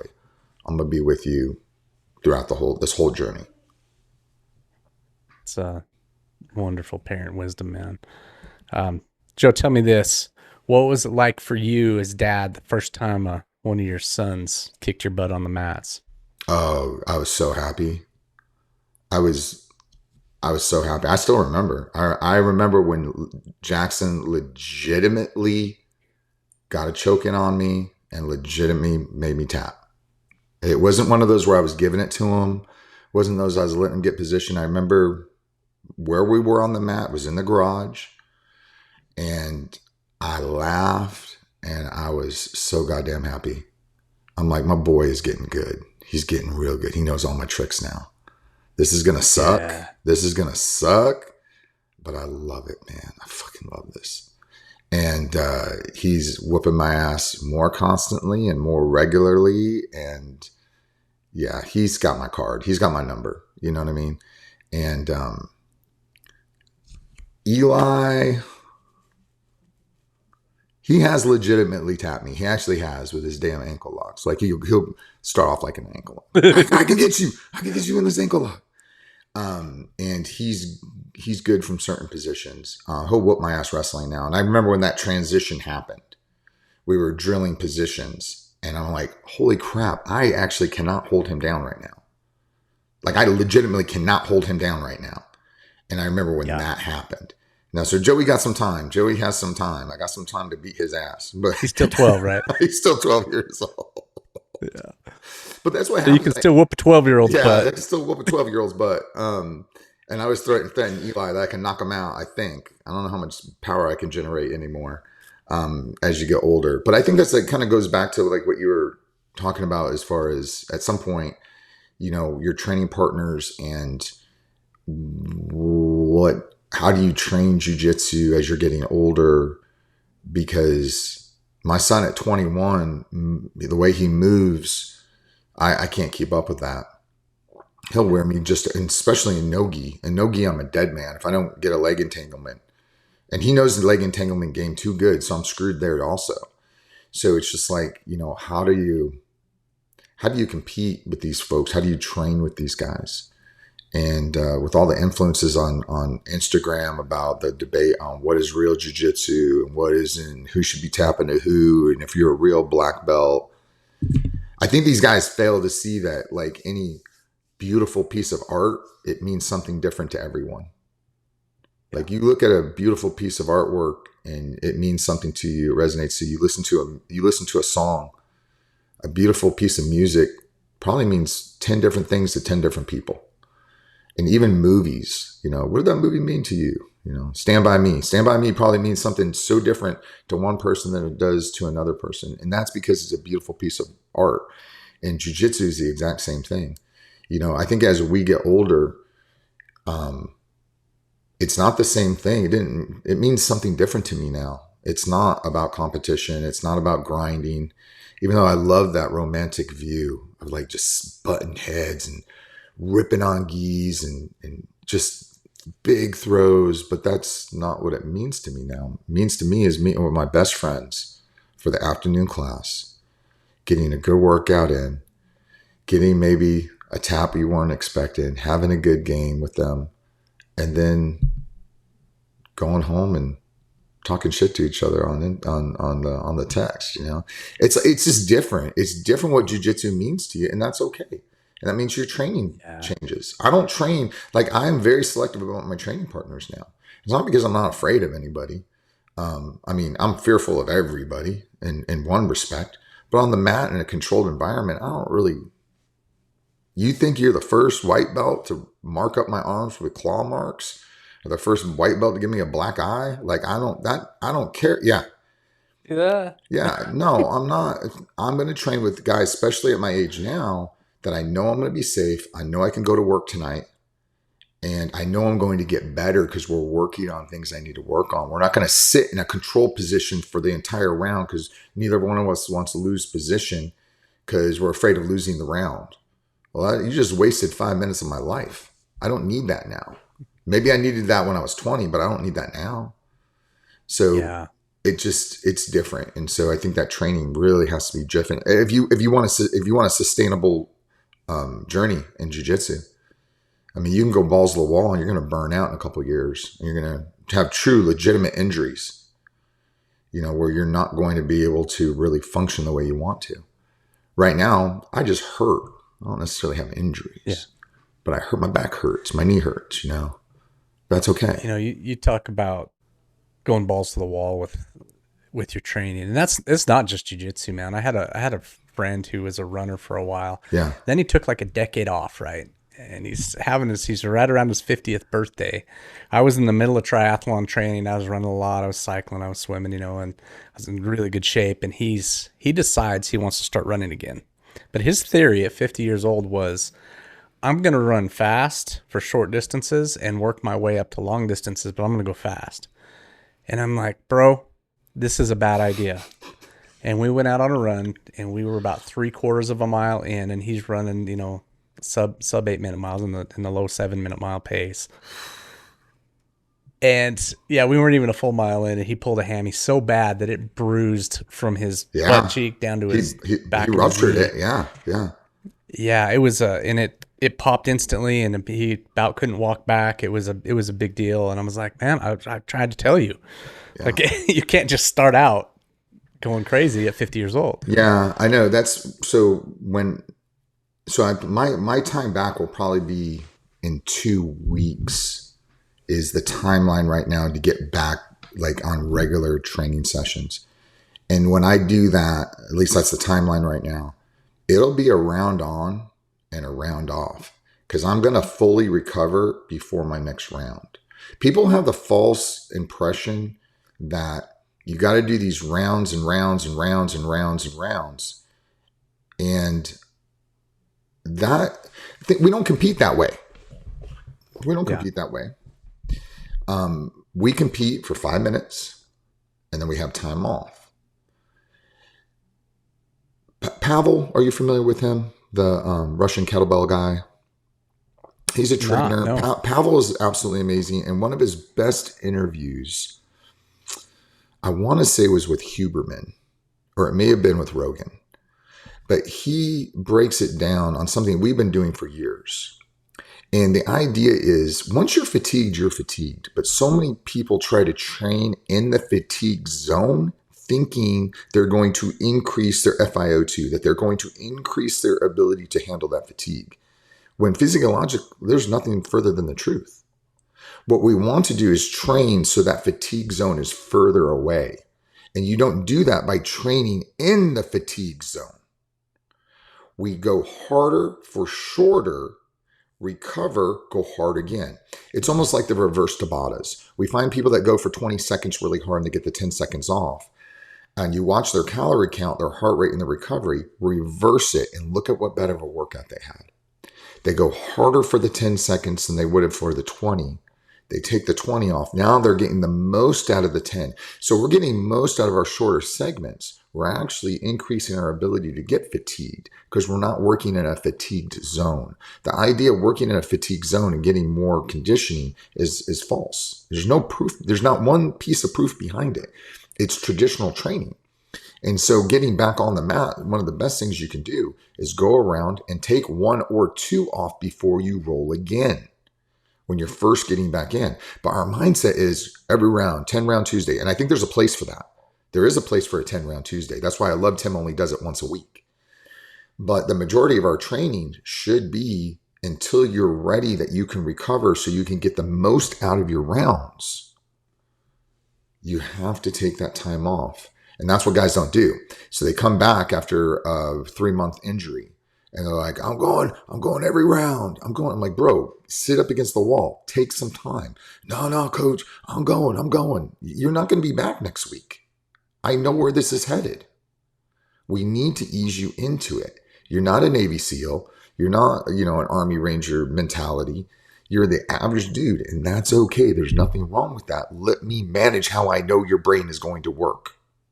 Do a round, take 1 or 2 off. Do a round, let's get you back, let's get you injury-free, and let's build up the callus in your mind. because we're not walking around with that type of mentality. So I think that's coming back from an injury. That is so incredibly important to have that type of mindset. But so many people, it's like, well, if you're not training every round, you're taking a round off, you suck. It's like, no, I'm 50 years old right now. I've done more and forgotten than you've accomplished at this point. Trust when I say training smart is so much better at this age. Training for competition at 20 years old, completely different animal. Yeah, it's funny because just last night I had a conversation with two of the guys down at our school, and they're new to jiu-jitsu, but they're both my age. They're in their later 40s, and man, they're both strong, athletic guys. And I'll watch them, and they'll grapple so hard for one round that they have to sit out a round or two. Yeah, and so my advice was actually with the same idea. But I took them both out on the mat individually, and I said, I want you to come roll around with me, and I want you to match my pace, and I'm going to grapple at a rate that we could do this for an hour straight. Right. And so we're not getting hurt. And it was an eye-opener to them because I'm moving in slow motion. Every time I grab something, my hand's coming up slow. It's like I'm accepting a sweep. I'll let them take me down, and I'll slowly, I'm moving at a rate that's much slower than they were going. And they're going, oh, we can get more mat time if we do it at this pace versus coming out here and trying to kill each other. Hey, has all that talk about salty electrolytes made you wonder what all the fuss is about? Have you thought that maybe one day you'd like to try that stuff? Well, today's your lucky day because Salty Electrolytes is offering free samples to listeners of this podcast who have not yet tried this amazing electrolyte supplement. All you have to do is head on over to goearnyoursalt.com and use the code PODSAMPLE at checkout to receive your free sample kit. There will also be a link in the description of this podcast. And now, let's get back to the show. You're gonna get more volume of techniques. You're gonna get better engagement. And you're avoiding the explosive kinetic moves which create injury. And if you don't like that style, that's fine. You're entitled to your opinion. But I can tell you from my own opinion, it's the best way to continue to do this sport for the rest of your life. Because a really bad injury can put you out for a significant amount of time. And just like in my case, one injury leads to another injury. I'm not even doing anything. I can't walk on my left foot right now. So I can't walk on my left foot. Yeah, I don't know if we recorded that. So tell people what you're talking about. Oh, yeah. I think we were talking about something about sedentary lifestyle. So I went to Worlds. I think I'll run through it because I can't give this story without telling everyone kind of what the goal of Worlds was. Well, most people are like, I'm going to make the podium. I'm going to get gold. I wanted to compete against one guy. And Godoy, he's a legend. Ricardo Godoy, a multiple-time world champion. I just want to be on the mat with this guy. It's like kind of like playing basketball with Michael Jordan. I know he's going to whoop my ass, but maybe if I could just get to my lasso guard, I'd be like, damn, that was a win for me. And I got two guys to go through, and I've seen these guys. I can beat these guys. I know I can beat these guys. And I go out. The best warm-up I have had in a long time. That was a great warm-up. Great warm-up, stretched out, felt great. Had my team there because we're all at Worlds because you make a big event out of it, right? Everybody going there. Yeah. It's like a whole bunch of people playing Dungeons and Dragons, like we're athletes for like a weekend. And get out there. And the thing that I thought about him the most was this guy moves a lot. This guy, because I watched him his video, he wasn't moving at all. I jump in, I get the grips I want. I got him so well, it was kind of awkward. And because we were training, because we knew he took a high grip, and for me to get a lasso on this side, we're like, how are we going to deal with that high collar grip, with that lasso on that side? So we had a game plan for it and everything. But I get the grips. He doesn't get his high grip. I go to pull guard, and as soon as I put my foot on his hip, pop, my groin completely ruptures. And I didn't know it ruptured at the time. I knew something was wrong. He gets in half guard. He feels I'm not moving. He's super, super nice guy, man. This guy was like just such a gentleman. He stopped. He's like, are you okay? Are you like legitimate? Are you okay? And I think he asked if it was my knee or not. And I'm like, no, that was my groin. And he tried to get some grips. And when I knew he was done trying to get his grips on my collar, I said, hey, man, I'm going to call an injury timeout real quick. He's like, yeah, sure. I get up. I'm like, can I stand? Can I walk?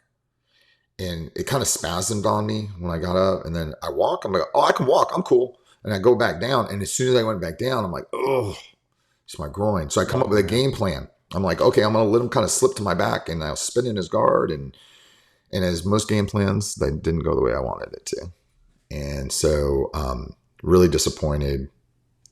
I think it's the first time I cried since I was in high school.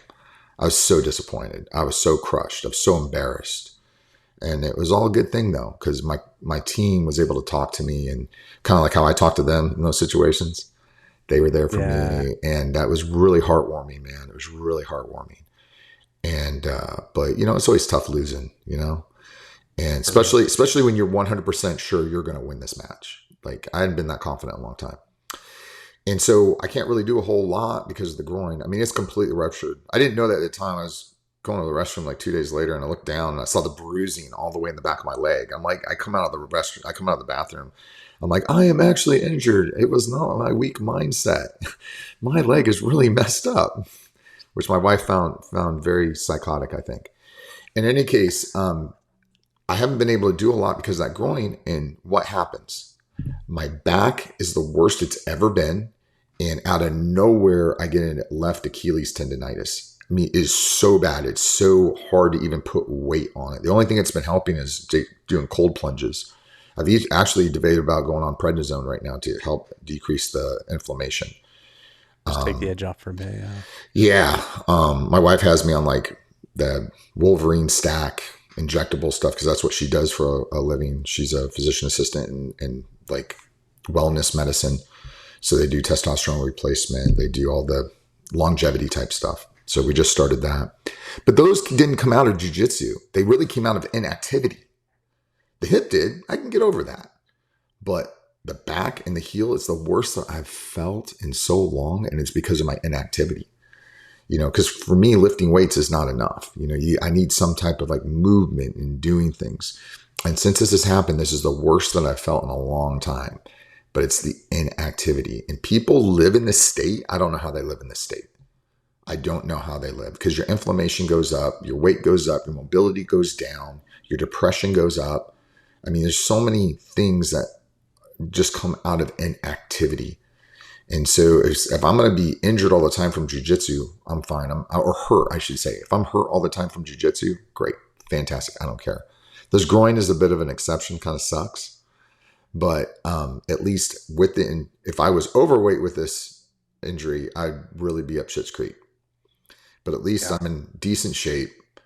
I have a decent diet, take decent supplements, and I'm doing okay right now. And I'm ready to return, unlike it would be on the other side if I was completely inactive before the actual injury. Yeah. Joe, can we switch gears here a little bit? We're getting pretty deep into this podcast.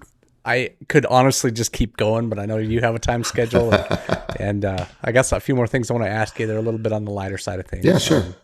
But first, and this is called the Go Earn Your Salt podcast.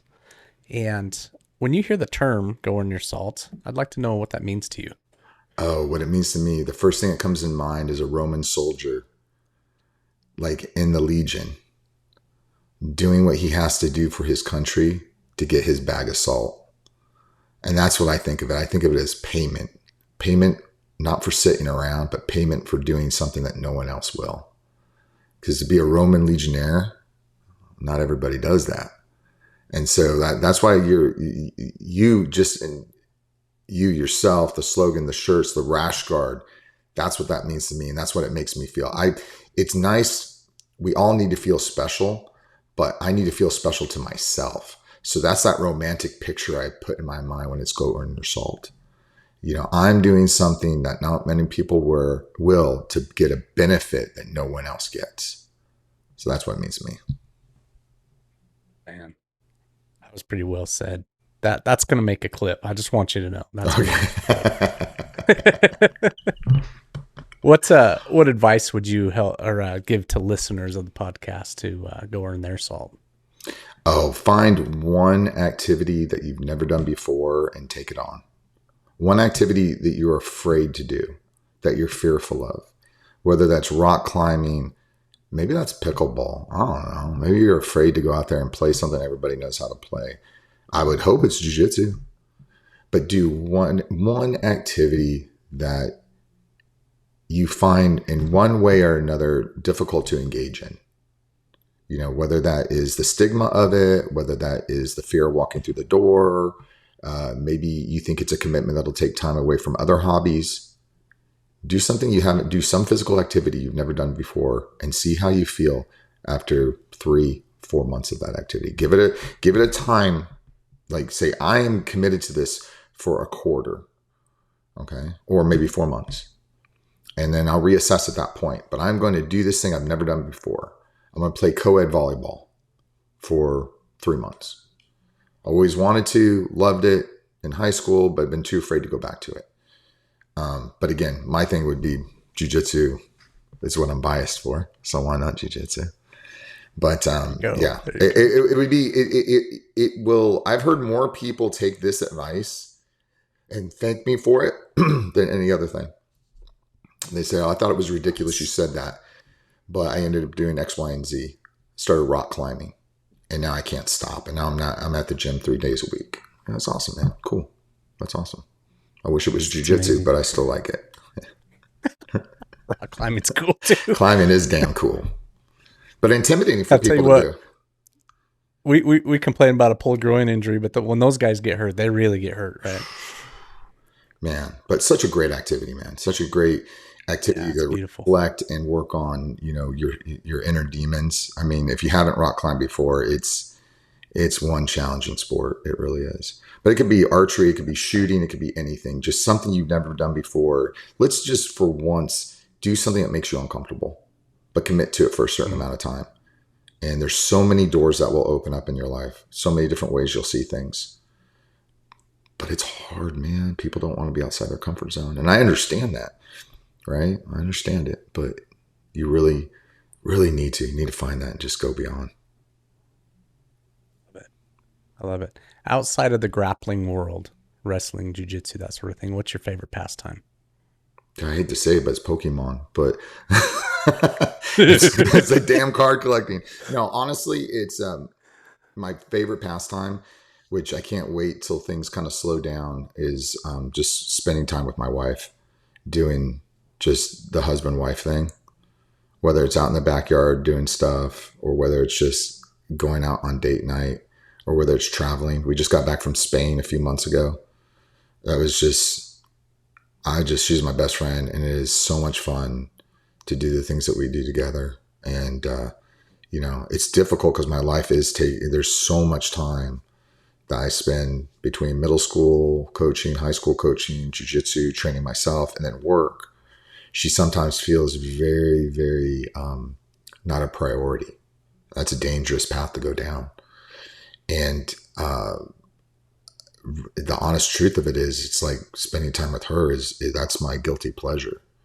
That's the chocolate. That's the dessert of the meal.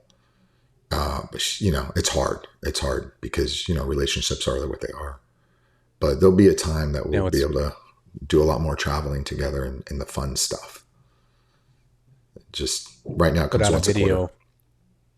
I put out a video of my black belt test, right? I don't know if you saw that, but in that I talk about my wife and her role in the supporting of me chasing this goal, all the nights I wasn't home and that sort of a thing. And that's one of the things that I told her. I was like, I cannot wait until this test is a thing of the past when I can do jiu-jitsu just for fun and we get to hang out again. Cause that's, so right on, man. Yeah. That's the dessert. That's the best thing. Yeah, I know. And, you know, it's funny when you have kids and identities change and the stresses and the roles that we change, that we take on, it's different. And a relationship becomes so dynamic. You can see why the highest divorce rates aren't just in the beginning, but they're also at the end. You know, over 20 years of together, you think those people are together. That's when the divorce rates get the highest. And we're right now in this situation where almost every couple that we know is getting divorced. And it's just like sobering because you see the pattern that's going on and you think you're the dessert, but you feel like you're not even invited to the table. because of everything that's going on. And so that's something really important to manage, because you know who's watching? Those 3 guys are watching. Got it. They're picking up on a lot of signals that aren't being said. And you can be like this, you know, what did Eli call me? He called me schizophrenic, but he meant a dichotomy. Because he's trying to describe, and I'm like, what? I'm schizophrenic. What are you talking about? I was driving him to school. He's like, yeah, you kind of like know about the cell, like biology stuff, but then like, you know how to like punch and kick and like choke. And I'm like, huh? That's not schizophrenia. It's called a dichotomy. He's like, that's what I mean right there. You know, those big words like that. I'm like, son, that's not a big word. That's a common knowledge word. He just tries to be funny, you know? But they, you know, they pick up on stuff, you know what I mean? And so you might be all that, and you might think they're in one direction, but you don't know the other things you're teaching them without intent. And so you got to have that relationship going good, because you want them to be able to, I think most people emulate their parents. It's kind of natural. And so you want them to emulate good relationships and foster those healthy relationships through what they see. And if they say, like for me growing up, I thought it was normal behavior to hit your wife. I did not know until I started I probably was in my teenage years, spending time with other families, realizing, I think my dad's fucked up. This isn't right. And we as a couple have to show them through our actions what a loving relationship is. How do you communicate effectively? And how do you make your wife a priority when you have all this other stuff going on? And so that's a challenge in and of itself. I don't think, I think we make fun of it in jiu-jitsu, you know, like all the memes about the girlfriend and the wife. Yeah. Yeah. But in reality, you know, what's really more important? You know, your relationship or, you know, your pastime. It is a lifestyle. Well, it is a lifestyle. It's a lifestyle. It is. Yeah. But how do you make it a lifestyle, not an obsession that invades other parts of your life? Because is it really worth that? You know, I think of a small example of that is the amount of laundry we do as a jiu-jitsu, right? We come home at night and we got our stinking sweaty G's and I come in and it's late, right? My wife's already in bed. And so, you know, I just made the decision here for a while back to just like, I'm not sticking the gi in the laundry at night because it'll wake her up. Yeah. You know, it's going to sit there until awesome. the next morning. Yeah. But yeah, the behind the scenes, right? Yep. Yeah. Joe, what's your favorite band? Oh man. Can you give me a genre of music, or do I just have to pick a favorite one? I just want your favorite. It can be more than one. Wow. If you say like, okay, so if you're going to say like country, I would say one another. So I'm going to tell you the first one overall. If I was just going to have one band that's my go-to band overall, golly, there's so many that run through. I love music so much. I mean, music is playing in our house 24/7, whether it's like in the background or not. I'm going to go hardcore. And so if I'm going to go hardcore, it's a little cheesy, but I'm going to say Godsmack as far as hardcore goes. That's my hardcore go-to. God, Disturbed too. It's hard for me to pick between Disturbed and Godsmack, but I'm going to go with Godsmack on this one. I'm going to have to do it. I don't know Godsmack at all, but Disturbed, some of their stuff I've heard it's pretty good. That guy's got a good voice, man. So good. Yeah. But we listen to so many different genres. Like at work, I listen to stuff that people would never know I listen to outside of, you know, John Williams would be my favorite composer ever. I mean, I can go on and on. We go, you know, Coltrane for jazz, and I've got my country artists that I like. And music is a huge part of my life as far as just always in the background and always getting my mind stimulated. Because it's almost like fuel on the fire. You know, I know somebody used to say like listening to music when you run is cheating. I think they got that from David Goggins. But for me, it's a part, because it gives you motivation. I almost think of music as magic. Imagine watching a movie without the music soundtrack in the background. You're not crying. You're not crying the same way you do with the music. And even workouts with music is so awesome. Teaching a class with the right music in the background. It's fantastic. Going on a road trip and having the right music playing in the car. It's like, it's color to the canvas, so there's very few things I do where I don't have music playing in the background, because I'm so, I'm painting this novel of my life, and I want it to be so colorful. And so I need that music there to keep me going. So I think it's kind of like, it's fuel to the fire in so many ways. And Disturbed and Godsmack, man, they give some good fuel to the fire. So yeah, I might have to go with that's them. good stuff, dude. Yeah. Joe, what's something quirky about you that people don't know? Oh, it's definitely the Pokemon thing, because I'm not joking about that. I really, really, really, really, I'm like nerdy involved in that. Like, we just went Poke hunting today. Like, I'm like, Amy, we got to be there at 12. The lady puts out the Pokemons at 12. And I've gotten pretty into it. It's crazy. Like, it is the cornerstone of every argument we've had is playing the damn TCG live game, because I'm ready to start playing in tournaments now. I got my deck made. I've been collecting it's insane. Like, I looked at my collection, just our hardcore cards. I'm like, $12,000 of value. How much have I invested? And this is under a year. Like, it's been pretty, yeah. So that's definitely my quirky thing, is the whole Pokemon. Like, everybody at work knows about it, because they know, like, I got to get out at a certain time to get to the store when they first open, because I only do overnights. So they know when I have to leave, like, right at 6 to stand in line at, like, GameStop for a new release or something, which is, I'm one of those idiots standing there. So it's a trichotomy is what you're saying, because you got Pokemon and you can punch people in the face and you know all these big words, right? Yeah, I guess so. But everybody's got something weird. I guess that's mine. I love it. Favorite food? Steak. Oh, yeah. Ribeye, without a doubt. Yeah. Yeah.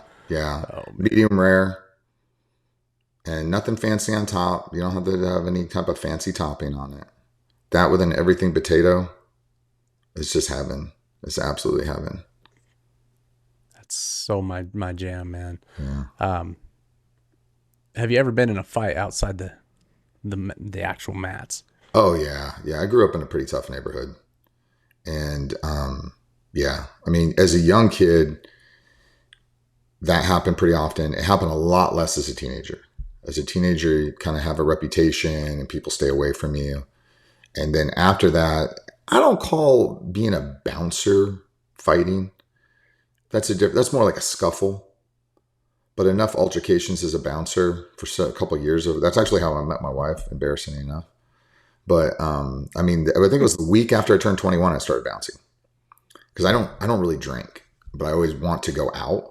And that was like the best way to go out and meet people and not have to drink and get to know people, because I was pathologically shy at that time in my life. And so I find through consistency, you get to know people. It's hard to like build a relationship like in one evening, but if you see that person week after week after week after, you get to know a good group of folks. What I didn't know was just like, I was just repeating like my father's drunkardness, like seeing that all around me still. And I started saying, damn, I really don't like this environment. I didn't realize it was just kind of me kind of following my father at that point, but I'd fallen into it, and it was money, and it was, but so I don't consider those fights, but as a kid, quite a few probably up until high school. In high school, two fights in high school, two true fights in high school, which were real quick. They were just takedowns and restraining the guy. So, I think so. As an adult, stopped a guy from beating his kid one time, choked him out. Police got involved. Thank God there were witnesses. I'm probably forgetting something else. Oh, patient that attacked a nurse one time. But again, that's not a fight. That's not like squaring up with somebody toe to toe. Right. They're all like interruptions, if that makes sense. So I guess I haven't squared up with somebody since high school, but that's good. Nothing really good comes from it, right? No. I ask that question, especially to my jiu-jitsu brothers in these interviews, because there is that perception that because we like to go fight guys for fun, that we want to do it out on the street, man. It's like, it's just not the case. There's nobody wants to do nothing that. good ever comes from it. Nothing good ever comes from an altercation. It ruins the night. You're not, and that's the one thing that people don't realize. When you get into a real fight, the vast majority of the time, even if you quote win, which my definition of that is completely changed, but if you come out on top or whatever you consider that, you're still scuffed up. Like if you go toe to toe with another human being, no matter how skilled you are, your knees are going to get banged up. You're going to get scraped. I mean, it's an altercation with a resisting human being. It's not worth. It's just, and then the legal ramifications of all of it is not worth it. So it's one of those things where I have this quote. I have a whole list of quotes for the residents at work, and one of them apparently was, the world would be we would have so much more peace in the world if everyone learned how to fight, because we would respect it, and we wouldn't, barring alcohol intoxication, we'll take that. If that was off the board, we probably wouldn't have nearly any fights, because people would be so much more respectful to one another. Joe, what was the best advice you've ever received? That you get out what you put in. Plain and simple. Nothing earth shattering. It was just, you get out what you put in. And I think it's so true, and people want to break that rule. And while it can be broken some of the time, it can't be broken all the time. And so why not just play by that rule? The more you put in, the more you're going to get out. It might be different for some people, but I know if I put enough in, I'm going to get something out of it. I think probably the best piece of advice from my father, he gave, actually, for being such a terrible person, he gave out some pretty good advice. And I think what his piece of advice was, if you complain about everything, no one will listen when it's important. And that has served me so well as a physician. It has served me so well administratively, because when I do come with an issue, people listen, because I don't complain about everything. And I feel like if I address it, people take it seriously. So yeah, I can't just give you one. I have to throw my old man in there. You take a terrible situation and you're just expressing a lot of wisdom, where it can be a bad situation, but you find the silver lining in that, man. I think that's cool. Yeah. I think there's still some pain there, with those little jabs about, they're little jabs probably for myself and not for anybody else. Maybe there's still some underlying, issues with it. But what am I going to do?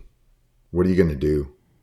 You can't just, I don't know. You can't say nobody's 100% horrible, right? No one's 100% evil. There's no coach out there that's 100% terrible. There's no relationship out there that's 100% toxic. And so, man, what are you going to do? Be a victim, or say, hey, that relationship with that girl was absolutely horrific, but I learned a couple things. Boy, that girl knows how to be fun and be spontaneous. I need to be more like that. Why not? It's like a wasted chapter in your book if you don't do that.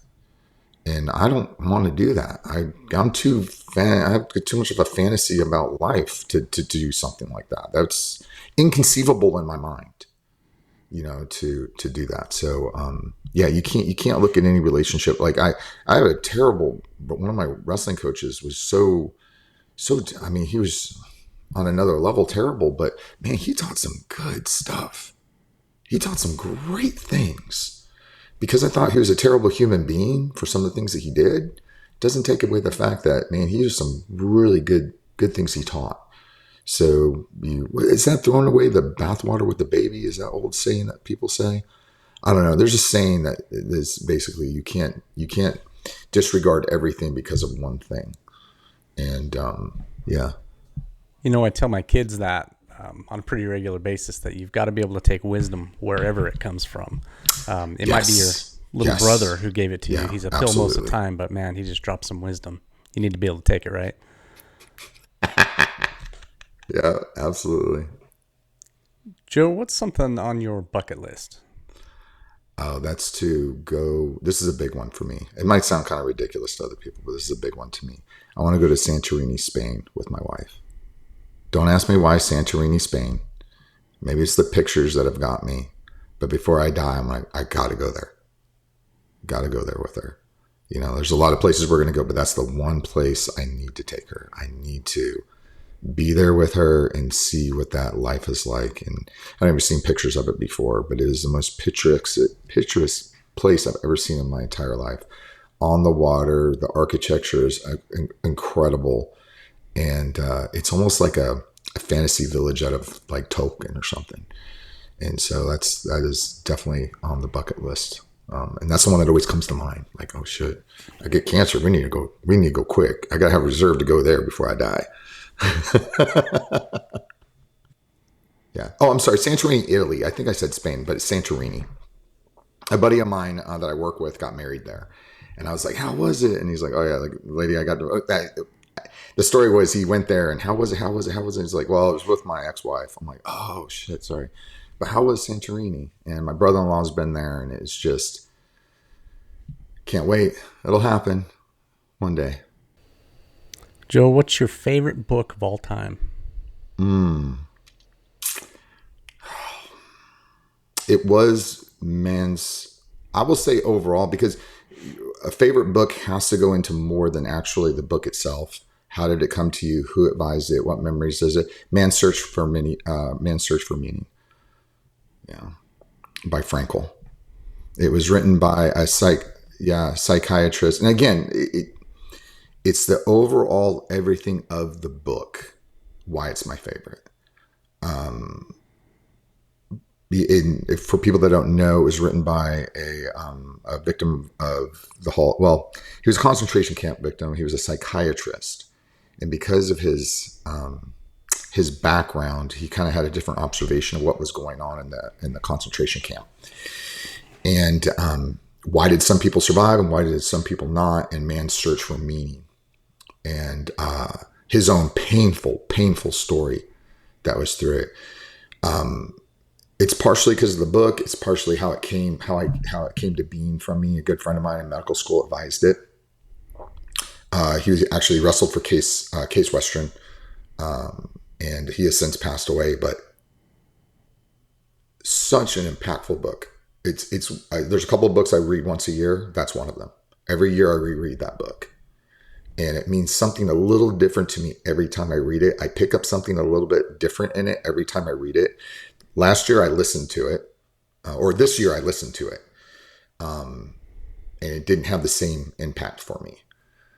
So this following year, 2026, I'll go back with my same copy and read it.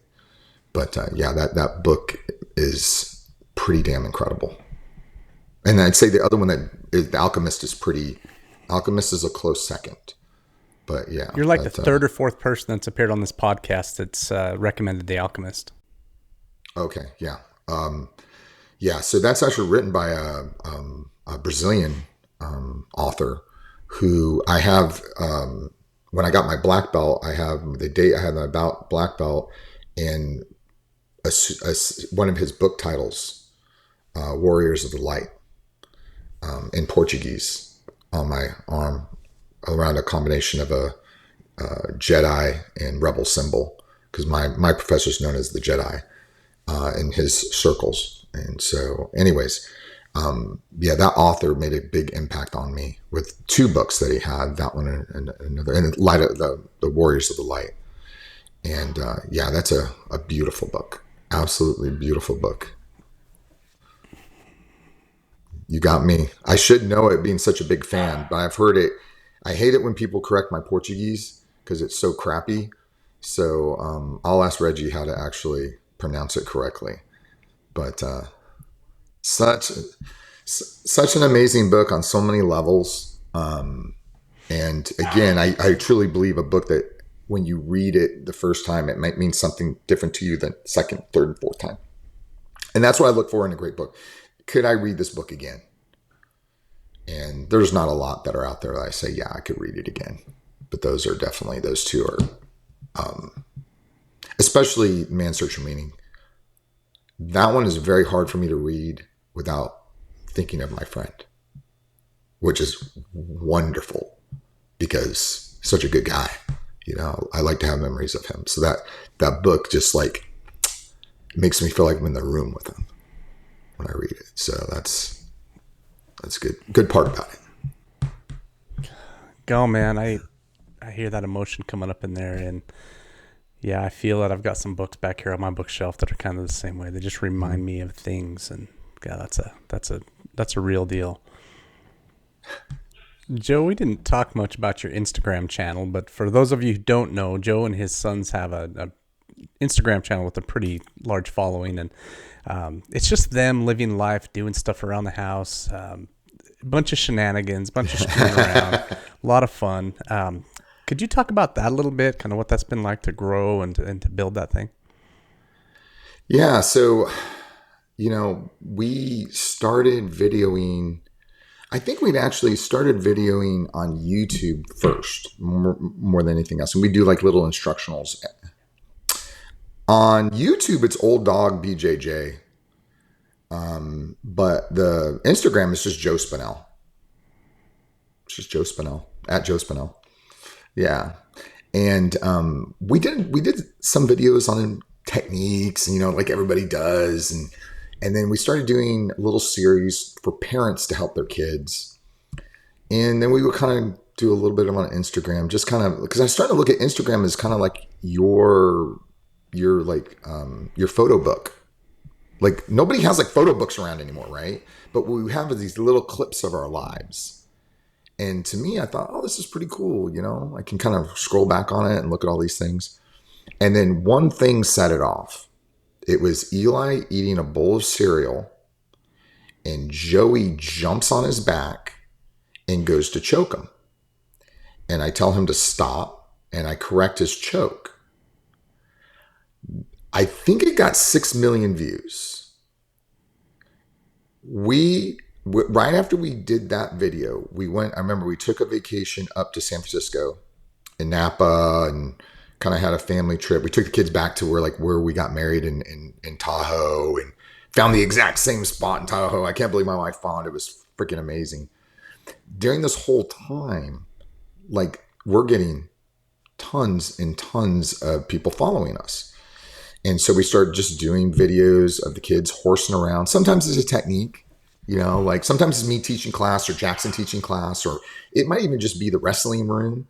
And then it's other times where Joey has always, he is full of questions, man. My kids speak in questions. They don't speak in statements.